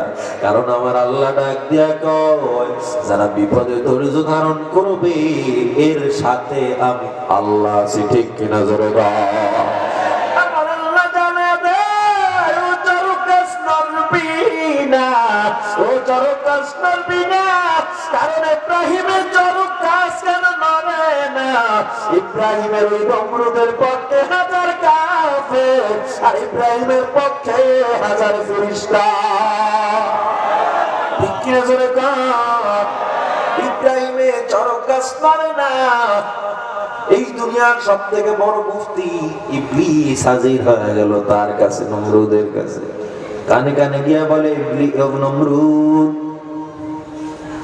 তুমি কেন, তোমার এই হাজার প্রজা কেন, গোটা পৃথিবীর মানুষ যদি চরক গাছ ধরে টান দেয় এক জায়গা নাড়াইতে পারবা না। বলে কেন? বলে তোমরা তো মানুষ, ইব্রাহিমকে আগুনে ফালাতে চাও, আর ইব্রাহিমের পক্ষে ইব্রাহিমের স্বয়ং খোদা চরক গাছ নাড়াতে দিচ্ছে না। নমরুদ এবার টনক করে গেল, হায় হায় কেমনে এই চরক গাছ নাড়াবো। শয়তান কয়, টেনশন করো না, আমি তো আছি, বড় মুক্তি সাহেব ইনি আছে। হয়তো উলঙ্গ বেহায়াপনা চালু করে দাও। তাই নাকি? তাহলে কি হবে? বলে ফেরেশতা চলে যাবে, তারপর তুমি চরক গাছ কান্দা পড়ে যাবে। উলঙ্গ বেহায়াপনা চালু করে দেওয়া হয়। উলঙ্গ বেহায়াপনা যখন জিনা ব্যভিচার শুরু করে দেওয়া হয়, রহমতের ফেরেশতারা সাথে সাথে চলে যায়। এদেরকে পুরস্কৃত করবে যাদের সন্তান নির্ধারণের জন্য প্রত্যেক মহিলার কপালে টিপ লাগায়া দেওয়া হয়েছে। আর মুসলমানের সন্তান আপনার আমার মা বোন সেই টিপ আজকে কপালে লাগা। বুঝানোর কেউ নাই। আপনার আমার মা বোন তো স্বর্ণের টুকরা, তারা ঘরের মধ্যে থাকবে, আপনি আজকে তাকে রাস্তায় নামাইয়া সমান অধিকারের স্লোগান দেওয়াইতেছে। ও নবীর উম্মতের দল, ইসলাম যে পরিমাণ অধিকার নারীদেরকে দিয়েছে, এ পরিমাণ অধিকার কোন ধর্ম নারীকে দিতে পারে না। তারা বলে মুসলমানদের নারীদেরকে অধিকার দেওয়া হয় না। 2 মিনিট বলবো নারীর অধিকার নিয়ে, বলবো। তারা বলে ইসলাম নারীর অধিকার দেয় না। সুশীল সমাজ, শিক্ষিত সমাজ, ছেলে কেন এত বেশি পাবে, মেয়ে কেন এত কম পাবে গো? আপনি আমার একটু জবাব দেন। একজন মেয়ে জন্ম থেকে কার কাছে লালন পালন হয়? আরো জোরে কন। বাবার কাছে লালন পালন হয়। বিবাহ পর্যন্ত সব খরচ কে বহন করে? বিবাহের পরে কে বহন করে? আরো জোরে কন। আপনি যদি 1 লক্ষ টাকাও পান 5 লক্ষ থেকে, ও মা ওই 1 লক্ষ টাকাও আপনার স্বামী আপনার থেকে দাবি করবে না। আপনি যখন আপনার স্বামীর ঘরে যাবেন, আপনার সম্পদ 1 লক্ষ টাকা হলেও মূলত হিসাব করে দেখবে ওই ঘরের অর্ধেক খরচ তো আপনার উপরে আপনার স্বামী চাপায়া দেয় নাই। ঠিক কিনা জোরে কন। ওই ঘরে যত মেহমান, এমনকি ওই বউয়ের মা বাবার খরচও স্বামী বহন করে। ঠিক কিনা? বোর কোনো খরচ নাই, বোনের কোনো খরচ নাই। ও বোন, তোমার তো খরচ নাই, খরচ তো সব স্বামীর খরচ। এরপর 2-1 টাকা পকেট মাইরে রাখে, তাও তো স্বামীর পকেট মাইরে রাখে। ঠিক কিনা জোরে কন। মাঝে মাঝে স্বামী করে 2 টাকা দাও, একটু বাজার করতে যাওয়া লোক 100 টাকা দাও, এরপর বেড়ার ফাঁক দিয়ে টাকা বাইর করে, আছে না, বিছনার তল দিয়ে বাইর করে, মোড়াইয়া শক্ত করা টাকা বাইর করে সোজা করে আর কয় নেও, 1 সপ্তাহ পর কিন্তু এই টাইমে আবার আমি হাজির হবো, দিতেই হবে। নবীর উম্মতের দল, এই যে টাকা পয়সার যত লেনদেন খরচ সব কার মাথায়? সব স্বামীর মাথায়। এরপরেও যে তুমি 1 লাখ পাই না ও মা, এই 1 লাখ তো তোমার কোনো দরকার ছিল না, মূলত সব খরচ স্বামীর মাথায়। এজন্যই সমানে সমান আমার আল্লাহ নির্ধারণ করে দিয়েছে, স্বামী একটু বেশি পাবে, তবে প্রকৃত পক্ষে নারীরাই বেশি পায়, ঠিক কিনা? ওই 1 লক্ষ টাকায় স্বামীও হাত দেয় না, কেউ হাত দেয় না, তার সরকার পাওনার মধ্যে কেউ ভাগ বসাতে আসে না। এজন্য বলি, নারীর অধিকার ইসলাম যতটুকু দিয়েছে, আর কোন ধর্ম ইসলাম ছাড়া আর কোন ধর্ম নারীর অধিকার দেয় না। মূলত রাস্তায় বসে যারা নারীর অধিকার করে স্লোগান দেয় দিয়ে থাকে, ওরা ওর বোনের সম্পদ নাই রাখা, ওরা ওর মায়ের সম্পদ নাই রাখা, ওরাও ঠিক মতো হক আদায় করে না।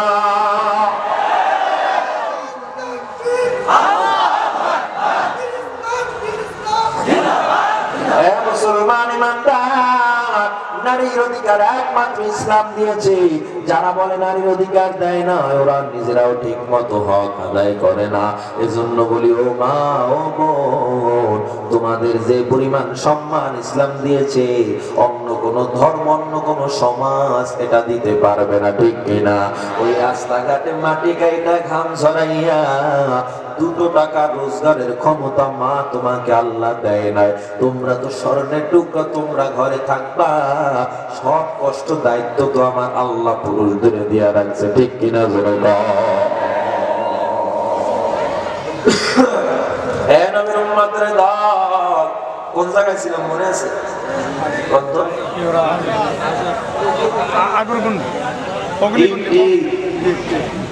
এই টিপ লাগাইছে নমরুদের এখানে জেনা ব্যভিচারিণীরা, আর মুসলমান সমাজ মুসলিম মেয়েরাই টিপ কপালে লাগায়, ঠিক কিনা?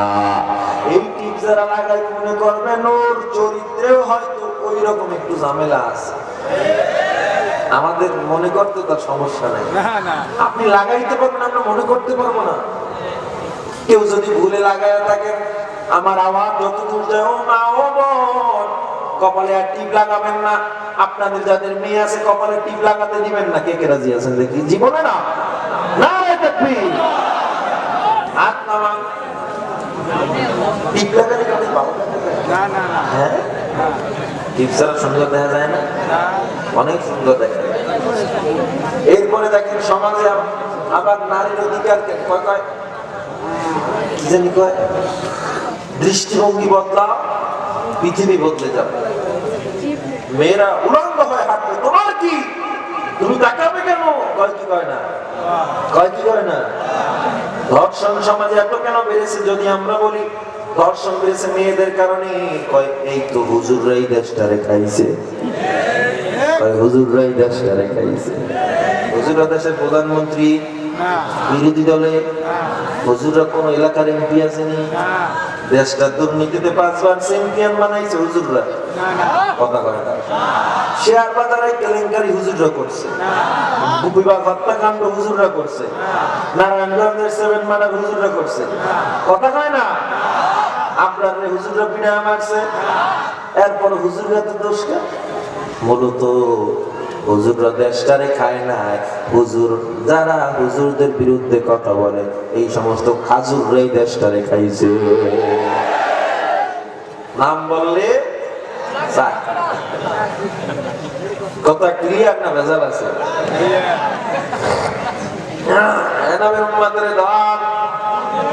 আমার একটা উদাহরণ আপনি বুঝবেন।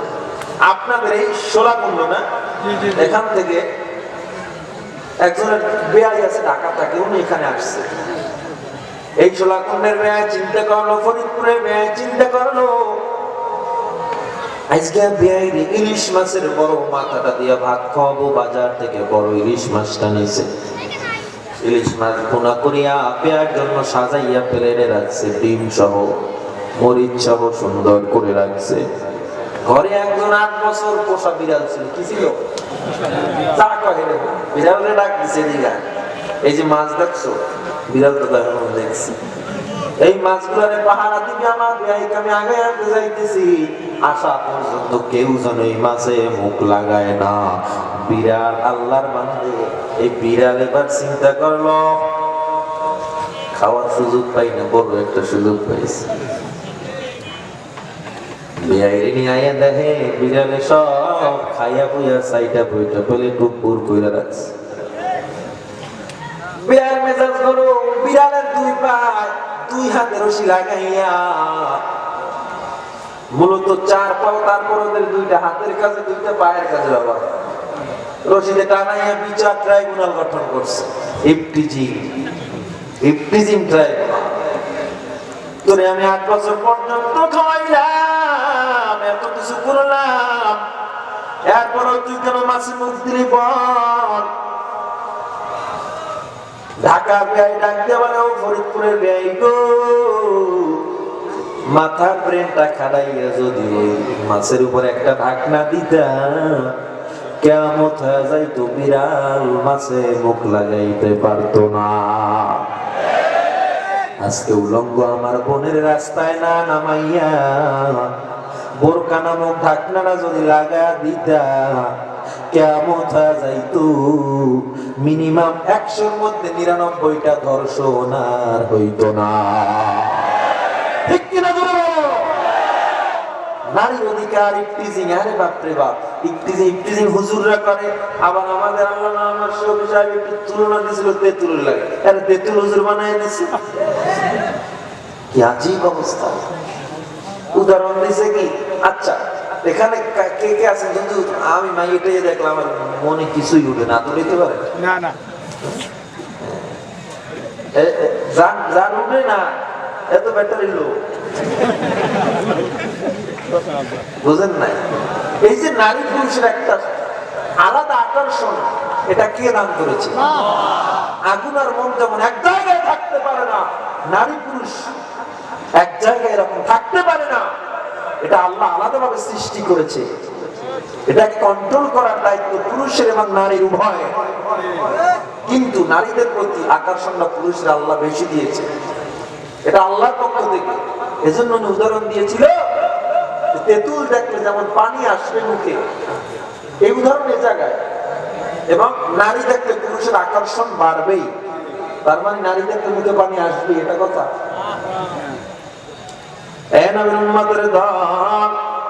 যার কোন আকর্ষণ আসবে না, ওর ব্যাটারি লো, এটা মনে রাখবেন সবসময়। কিন্তু যার আকর্ষণ আসবে নারীদের প্রতি, যার দুর্বলতা আসবে, ভালো করে জেনে নেন, এরা যদি দুর্বলতা আসে, মনে করুন,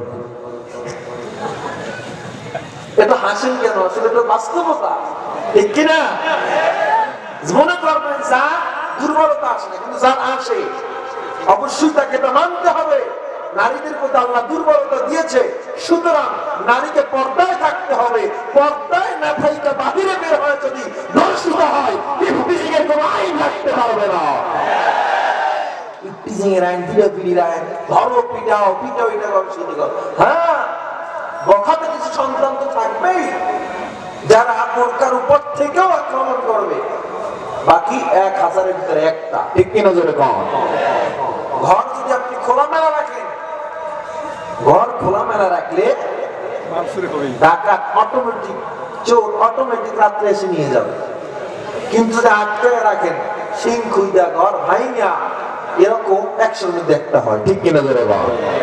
এই জন্য আপনার আমার মা বোনকে একটু আটকায় রাখেন, আটকায় রাখে, এমন পোশাক পরে, পুরুষ তো পোশাক পরে স্বাধীনতা আছে, আর আমার বোনেরা কি পোশাক পরে? জিন্সের প্যান্ট শার্ট পরিয়া মার্কেটেতে যায়, ছেলে না মেয়ে তারে চিনা বড় দাও। আল্লাহ রে, কোন দুনিয়ায় পাঠাইলা আমারে, আল্লাহ রে, আল্লাহ রে, কোন দুনিয়ায় পাঠাইলা আমারে, ঠিক না জোরে? এই যুগের নারীরা চায় সমান অধিকার, হুন্ডা সাইকেলে চড়েও সাজে যে ড্রাইভার, ঠিক কিনা? আল্লাহ রে কোন দুনিয়ায় পাঠাইলা আমারে, আল্লাহ রে আল্লাহ রে কোন দুনিয়ায় পাঠাইলা আমারে। বুড়া চাচায় বিড়ি টানে, দেখে টিভির নাচ, জুয়া খেলায় যাত্রার মেলায় সবখানে স্মার্ট, আল্লাহ রে কোন দুনিয়ায় পাঠাইলা আমারে। এ যুগের ছেলে মেয়ের সমান সমান মাপ, লম্বা চুলটা কাইটা মেয়ে মাথায় লাগাই ক্যাপ, ঠিক কিনা? আল্লাহ রে কোন দুনিয়ায় পাঠাইলা আমারে, আল্লাহ রে আল্লাহ রে কোন দুনিয়ায় পাঠাইলা আমারে, ঠিক কিনা? জোরে কও। মা বোন কি পোশাক পরে রাস্তায় হাঁটে, এমন ট্যাগ কিনছে না বললে হইতো, হাঁটা যায় না রাস্তায়। অন্য তো দিছে, অন্যটা দিছে কেমনে, গলা গলায় পিছনে ফেলাই রাখছে, ওনার দেওয়া লাগছে কি? বোরকা পরে আবার বোরকায় কত ডিজাইন। অনেকে কয় ইসলামের শালীন পোশাক পরেছে, শালীন পোশাক টাইট বোরকা পরছে, হিজাবও পরছে, চেহারাটা খোলা রাখছে। আল্লাহ আমাদের বুঝার তৌফিক দান করেন। এগুলো নিয়ে তো আলোচনা করার সময় নেই। বুঝা গেলাম ইসলাম কোনোদিনও সমাজে ব্যভিচার বাড়বে, দুর্নীতি বাড়বে এমন কোন পন্থা রেখে যায় না, ঠিক কিনা? জোরে বল। আপনাদের কষ্ট হচ্ছে? চলবে একটু। ইব্রাহিম আলাইহিস সালাম আগুনের কিনারায় যখন ওই মেয়েদের কপালে টিপ লাগায় দেওয়া হয়, এবার ওই নমরুদের দল চরক গাছ ধরে যখন টান দেয়, চরক গাছটা যখন আগুনের কাছাকাছি চলে যায়, চরক গাছটা যখন আগুনের মধ্যে যায়, এরপরে তাকে কাছাকাছি গিয়ে আবার চরক গাছ নড়ে না। এখনো কেন চরক গাছ নড়ে না? শয়তান এসে বলে ইব্রাহিমের সাথে ফেরেশতা আছে, ইব্রাহিম উলঙ্গ না করলে চরক গাছ পড়বে না। ইব্রাহিমকে কেউ উলঙ্গ করবে এমন শক্তি কার আছে? কেউ সাহস করে না। কে আছে ইব্রাহিম উলঙ্গ করবা? আপন পিতা আজর বলে আমি ইব্রাহিমকে উলঙ্গ করতে পারবো। ইব্রাহিম এবার বাবার দিকে তাকায় ডাক দিল, বাবা ও বাবা, তুমি জানো আমার দুনিয়ায় মা নাই, আমার আপন কেউ নাই, একমাত্র আপন তুমি বাবা। এই অবস্থায় তুমি আমার ইজ্জত নিয়ে তাল বাহানা করো না। চোরে না শুনে ধর্মের কাহিনী। ইব্রাহিম পিতা যখন ইব্রাহিমের পাজামা ধরে টান দিল, আমার আল্লাহর কুদরতি অন্তরে জোশ মেরে গেল। আমার আল্লাহ ডাক দিয়া কয়, ও জিবরিল যাও খবরদার আমার খলিলের যেন লজ্জা মানুষ না দেখতে পারে, ওরে তাড়াতাড়ি জান্নাতি পোশাক পরায় দাও। আল্লাহু আকবার, জোরে বলেন আল্লাহু আকবার। ওরে তাড়াতাড়ি জান্নাতের পোশাক পরায় দাও। জান্নাতের পোশাক পরায় দেওয়া হলো, আগুনে ফেলা হলো। আমার আল্লাহ ডাক দিয়া কয়, আগুন খবরদার খবরদার আমার খলিলের একটা পশম যেন জ্বলে না, আমার খলিল আগুনে পড়ো আমাকে ভুলে না। আমার আল্লাহর হুকুমে আগুনটা সাথে সাথে ফুলের বাগান হয়ে যায়। এ নবী উম্মতের দল, ইব্রাহিম আলাইহিস সালাম আগুনে যায়। জিবরিল এসে বলে, ও ইব্রাহিম তোমাকে আমি কি কোনো সাহায্য করব নাকি? ইব্রাহিম ডাক দিয়া কয়, তুমি সাহায্য করবা, আমার আল্লাহ কি আমায় দেখে না? আমার আল্লাহকে আমার আল্লাহ দেখতেছে, তোমার কোনো টেনশন নাই। আমার আল্লাহর কথাটা তো পছন্দ হয়ে গেছে। আমার আল্লাহ ডাক দিয়া কয়, খবরদার আগুন ইব্রাহিমকে ধরবে না। আল্লাহর হুকুম আগুন ঠান্ডা হয়ে গেল, আগুন একটা ফুলের বাগান হয়ে গেল। জিকির করছে ইব্রাহিম নবী নমরুদের আগুনে জ্বলি আগুন হইল ফুল বাগিচা আগুন হইল ফুল বাগিচা নবীর পশম জ্বলে না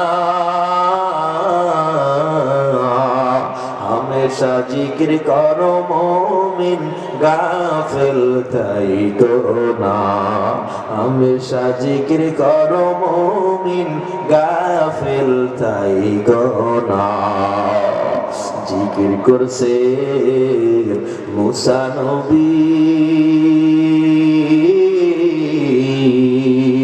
তুর পাহাড়ে গেলেন যদি খোদার নূরে পাহাড় জলে খোদার নূরে পাহাড় জলে নবী মুসা জলে না হামেশা জিকির করো মুমিন গাফিল থাইকো না এ নবীর উম্মতের দান আল্লাহর গোলাম ইব্রাহিম আলাইহিস সালামের বয়স যখন 80 বছর হয়ে গেল আল্লাহর দরবারে ডাক দিয়া আল্লাহ রব্বি হাবলি মিনাস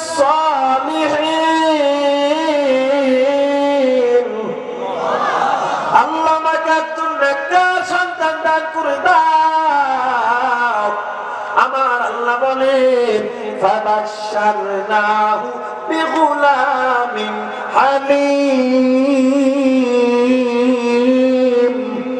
আমার আল্লাহ বলে আমি ইব্রাহিমকে সাথে সাথে একটা হালিম বর্দবারে সন্তান দান করলাম এই 80 বছর বয়স ইব্রাহিমের সন্তানটা এত সুন্দর ইব্রাহিমের সন্তান ইসমাইলের সুন্দর যত সুন্দর গোটা পৃথিবীর মানুষ তখন অবাক হয়ে গিয়েছিল এত সুন্দর সন্তান তৎকালীন জামানায় ছিল না কেছে ইসমাইল বলে ইউসুফের বংশধর বলো ইসমাইল ইউসুফ কেমন সুন্দর বলে ইউসুফের চেহারার দিকে তাকাইয়া মিশরের মেয়েরা ফল কাটতে গিয়া হাতের হাড্ডি পর্যন্ত কেটে ফেলেছিল জোরে কর আল্লাহু আকবার ইউসুফের সুন্দর যত সুন্দর মদিনার মেয়েরা প্রশ্ন করলেন আয়েশা ইউসুফের সুন্দর যদি এত সুন্দর হয় আমার নবী সুন্দর না আয়েশা বলে আমার নবী এত সুন্দর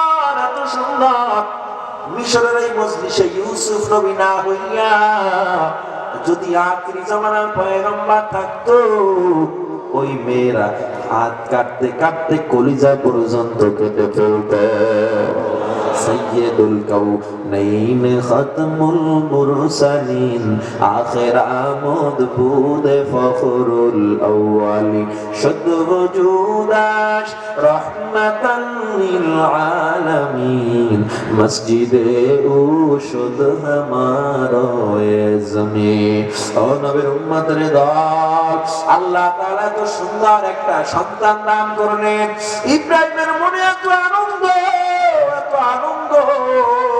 কলিজার টুকরা সন্তান আমার আল্লাহ হুকুম করে দিল ইসমাইলকে নিয়ে তাড়াতাড়ি হাজেরাকে নিয়ে বনবাসে দিয়ে আসো কষ্ট হয় শেষ করে দিব এই ঘটনাই শেষ করবো একটু আমরা উপদেশ নিয়েছি হাজেরাকে নিয়ে যখন ইব্রাহিম আলাইহিস সালাম ইসমাইলকে এবং হাজেরাকে নিয়ে যখন চলে যায় কোথায় সেই মিনা প্রান্তরে তাদেরকে দিয়ে আসে ঠিক মতো খানা নাই পানি নাই হাজেরা ডাক দিয়া কয় ও স্বামী আপনি আমাদেরকে কোথায় রেখে যান যতটুকু খাবার আছে 5 দিন 6 দিন পর্যন্ত চলবে না আপনি এখানে কেন আমাদেরকে রেখে যান ইব্রাহিম আলাইহিস সালামকে আমার কোনো জবাব নাই কারণ আল্লাহর পক্ষ থেকে পরীক্ষা ও নবীর উম্মতের দান আল্লাহর গোলাম ইব্রাহিম আলাইহিস সালাম যখন চলে যায় ফালাম্মা বালাগা মাহুস সাইয়া ইসমাইল আলাইহিস সালাম যখন হাঁটতে শুরু করলো আদু আদু গলায় কথা বলা শুরু করলো। মা বাবার কলিজাটা কতক্ষণ কেমন লাগে, আমার সন্তান এত মজা করে কথা বলতেছে। বাবার কলিজা মায়ের কলিজা একটা ডাকের সাথে সাথে ঠান্ডা হয়ে যায়।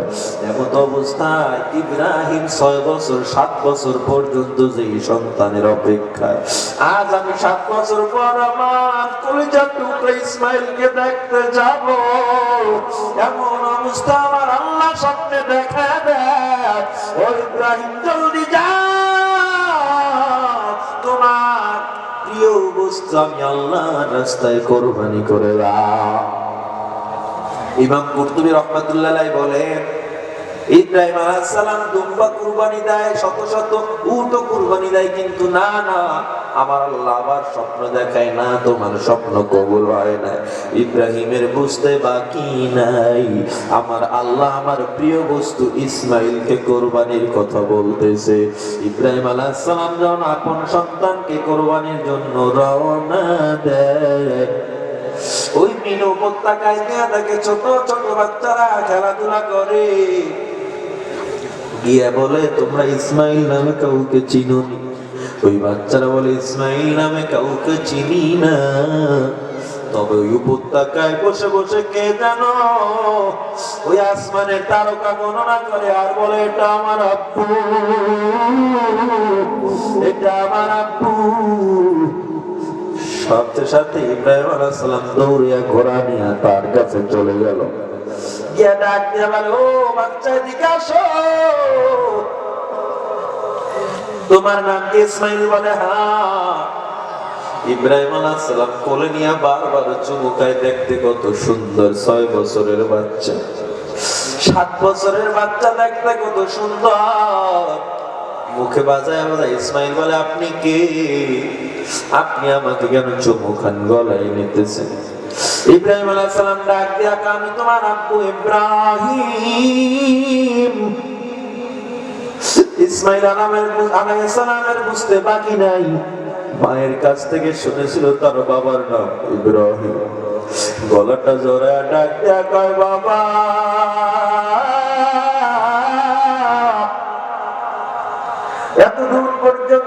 এতদিন পর্যন্ত তুমি কেন আসো না? মা কত কষ্ট করে আমায় লালন করেছে তুমি জানো নি বাবা? ইব্রাহিম আলাইহিস সালাম বললে, বাবা আমি জানি, তবে আমার সময় নাই। তাড়াতাড়ি চল, মালিকের দাওয়াতে যাব, মায়ের কাছে চল। ইসমাইল আলাইহিস সালামকে নিয়ে যখন মায়ের কাছে যাওয়া হয়, হাজারা এতদিন পর স্বামীর মুখটা দেখে আনন্দে ভরে যায়। স্বামীর কোলে সন্তান দেখে হাজেরার কলিজাটা পানি এসে যায়। এত সুন্দর চিত্র আর কোনোদিন দেখতে পারে নাই। কিন্তু ইব্রাহিম কয়, ও বিবি গো, তাড়াতাড়ি বিদায় দাও, ইসমাইলকে নিয়ে মালিকের দাওয়াতে যাব। হাজেরার মনে এত আনন্দ, এতদিন পর আমার স্বামী আমার সন্তানকে নিয়ে যাবে। হাজেরা তাড়াতাড়ি সাজা গুছা দেয়, আদর গোলাপ সুরমা কুলবু লাগায়া ইসমাইলকে দাও গো বিবি সাজায়া, ইসমাইলকে দাও গো বিবি সাজায়া।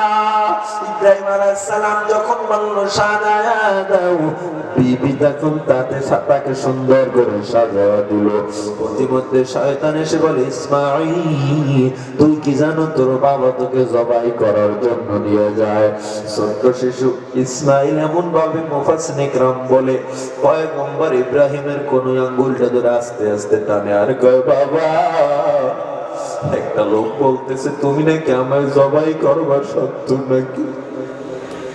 ইব্রাহিম আলাইহিস সালাম বলে, ওরে পাথর মার শয়তান। ইসমাইল আলাইহিস সালাম কচি হাত দিয়ে একটা পাথর যখন মারলো, আমার আল্লাহর দরবারে পাথর মারাটা খুব পছন্দ হয়ে যায়। আমার আল্লাহ জানা দেয়, দুনিয়ার হাজী সাহেব, তোমরা হজ করবার পাথর যদি ইসমাইলের মতো না মারো, আমি আল্লাহ হজ কবুল করব না। শয়তান পারে না। হাজেরার কাছে চলে যায়, তুমি কি জানো তোমার সন্তানকে জবাই দেয়? হাজেরা বলে, শয়তান কোনদিন বলতো, কোনদিন বাবা কোনদিন সন্তানকে জবাই করতে পারে নাকি? শয়তান বলে, ইব্রাহিম পারে, কারণ তার আল্লাহ তাকে বলেছে। হাজেরা বলে, আল্লাহ বললে আমিও তো 100 ইসমাইলকে কোরবানি করতে পারি। আল্লাহু আকবার বলেন। আল্লাহ, আমারও তো দ্বিধা নাই। ইব্রাহিম আলাইহিস সালাম সন্তান ইসমাইলকে নিয়ে যখন মিনায় চলে যায়, ওই পাহাড়ের উপরে উঠে ডাক দিয়া কয়, ইয়া বুনাইয়া ইন্নী আরা ফিল মানামি আন্নী আযবাহুকা ফানজুর মাযা তারা। ও আমার কলিজার টুকরা সন্তান, আমি স্বপ্নে দেখলাম আমি তোমাকে জবাই করতেছি। ফানজুর মাযা তারা, কি তোমার মতামত জানায়া দাও। কেমন সন্তান, কেমন বাবার কেমন সন্তান।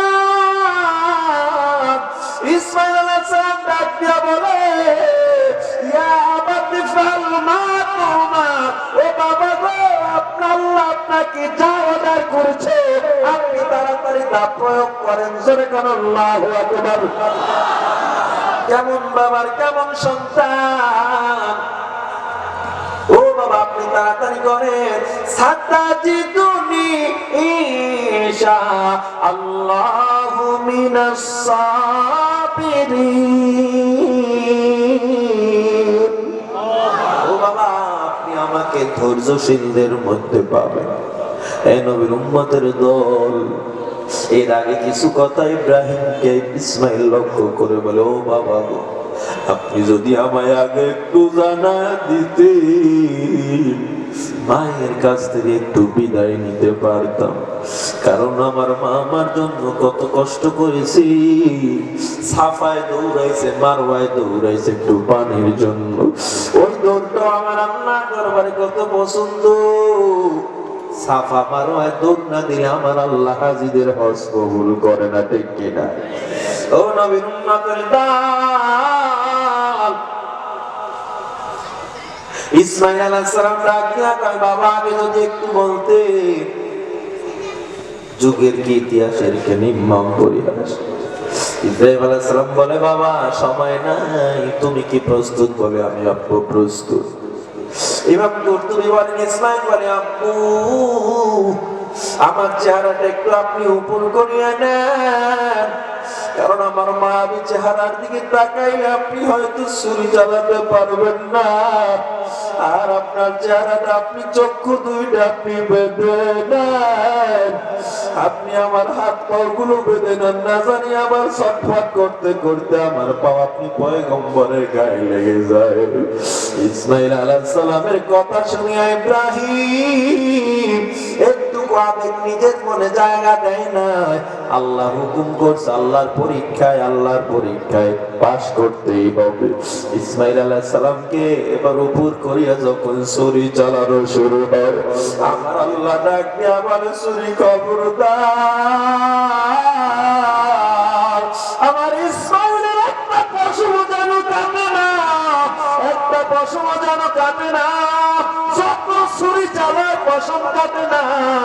ইব্রাহিম রাগ করে ছুরিটারে ফাড়া দেয়, বিশাল একটা পাথর টুকরা হয়ে যায়। কত ধারালো ছুরি ছিল। এই বান্দা আবার যখন ছুরি চালানো শুরু করলো, আমার আল্লাহ ডাক দিয়া কয়, জিবরিল যাও যাও। ইব্রাহিম তো নাছর বান্দা, ও তো আমি আল্লাহকে ছাড়া কিছু বুঝে না। ও আমি আল্লাহর জন্য কলিজার টুকরা সন্তানটাকে জবাই করতেছে। ওরে আমি আল্লাহর পরীক্ষায় পাস করেছে, তাড়াতাড়ি জান্নাত থেকে দুম্বা নিয়ে যাও।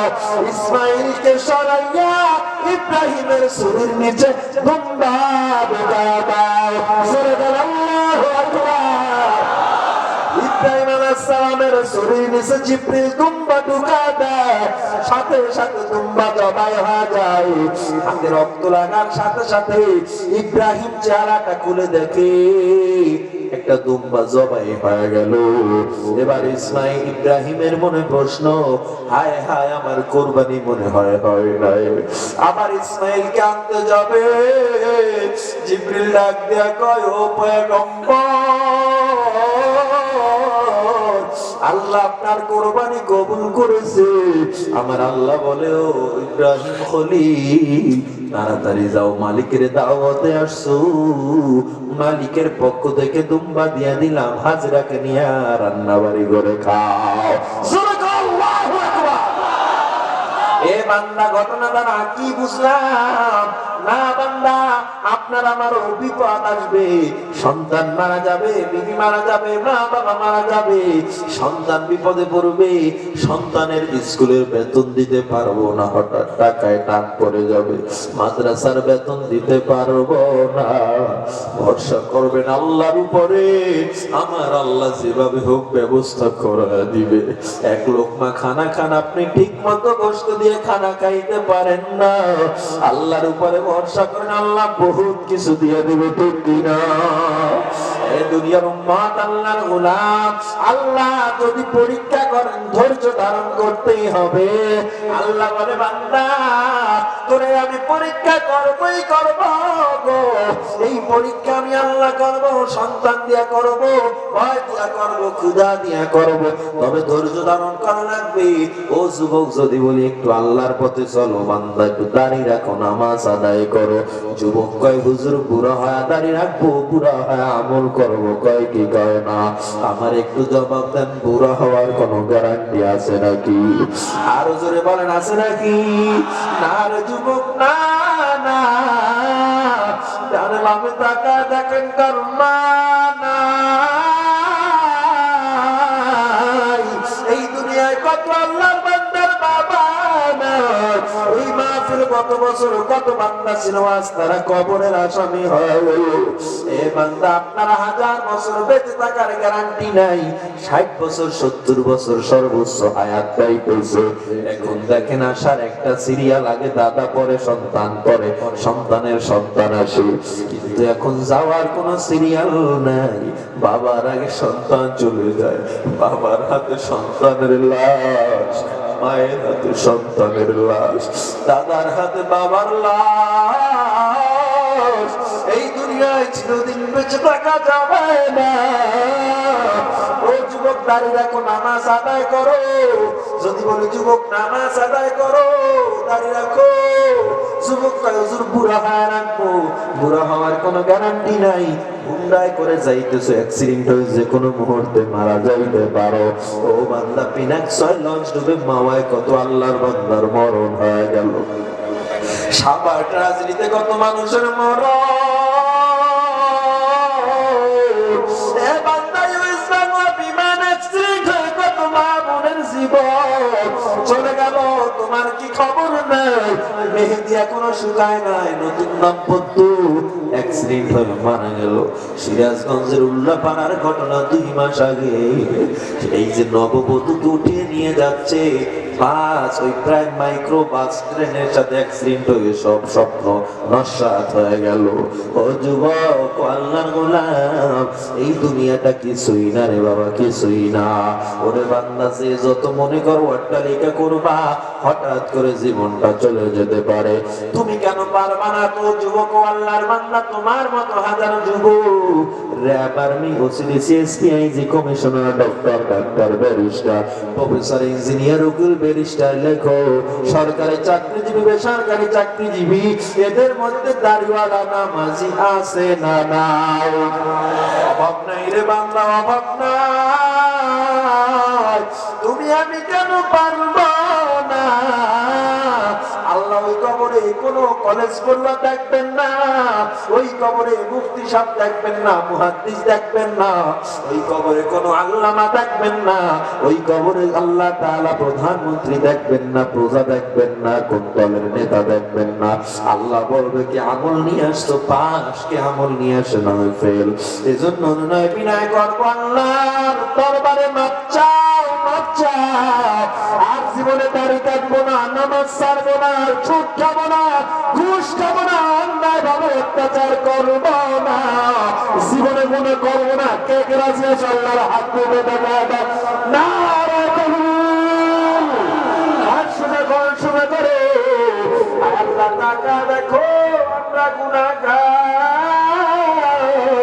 হাত উঠাইলাম তোমার সেই দরবারে। আল্লাহ ও মাওলা, তুমি একটা যুবককেও খালি ফেরত দিও না রে আল্লাহ, একটা বৃদ্ধ বাবারেও খালি ফেরত দিও না রে আল্লাহ। আল্লাহ আমরা ওয়াদা করতেছি আর গুনাহ করব না আল্লাহ, আমরা তার কাটবো না, নামাজ ছাড়বো না। আল্লাহ তুমি আমাদের ওয়াদা পূরণের তৌফিক দাও, বলেন আমিন। আর জোরে বলেন আমিন। ও বান্দা যারা হাত উঠাইলাম, অনেক ঠকলাম নাকি, ঠকছি নাকি, জোরে কও না রে বান্দা, না না।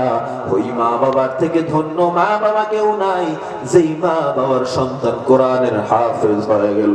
ওই মা বাবার থেকে ধন্য মা বাবা কেউ নাই, যেই মা বাবার সন্তান কোরআনের আলেম হয়ে গেল। আল্লাহ তাআলা বলেন দুনিয়া থেকে বিদায়ের পর সব আমল মন্দ, তবে তিনটা আমল মন্দ নয়। এর মধ্যে একটা হলো নেককার সন্তান যদি কবরে দোয়া পাঠায়, আমার আল্লাহ বিজলির ন্যায় দোয়া কবরে পৌঁছে দেয়। সন্তানকে নেককার বানান, পরে কলেজে পড়ান, ভার্সিটিতে পড়ান, সমস্যা নাই। তবে শুরু থেকে যদি সন্তানকে তিনি এলেন শিক্ষা দিয়ে গড়ে দিতে পারেন বান্দা, ওই সন্তান কোনোদিন তোমাকে বৃদ্ধাশ্রমে রাখবে না, ওই সন্তান কোনোদিন দুর্নীতি করবে না, ওই সন্তান কোনোদিন 2 নাম্বারি করবে না, সন্তান কোনোদিন হত্যা করবে না। ঠিক কিনা জোরে বল।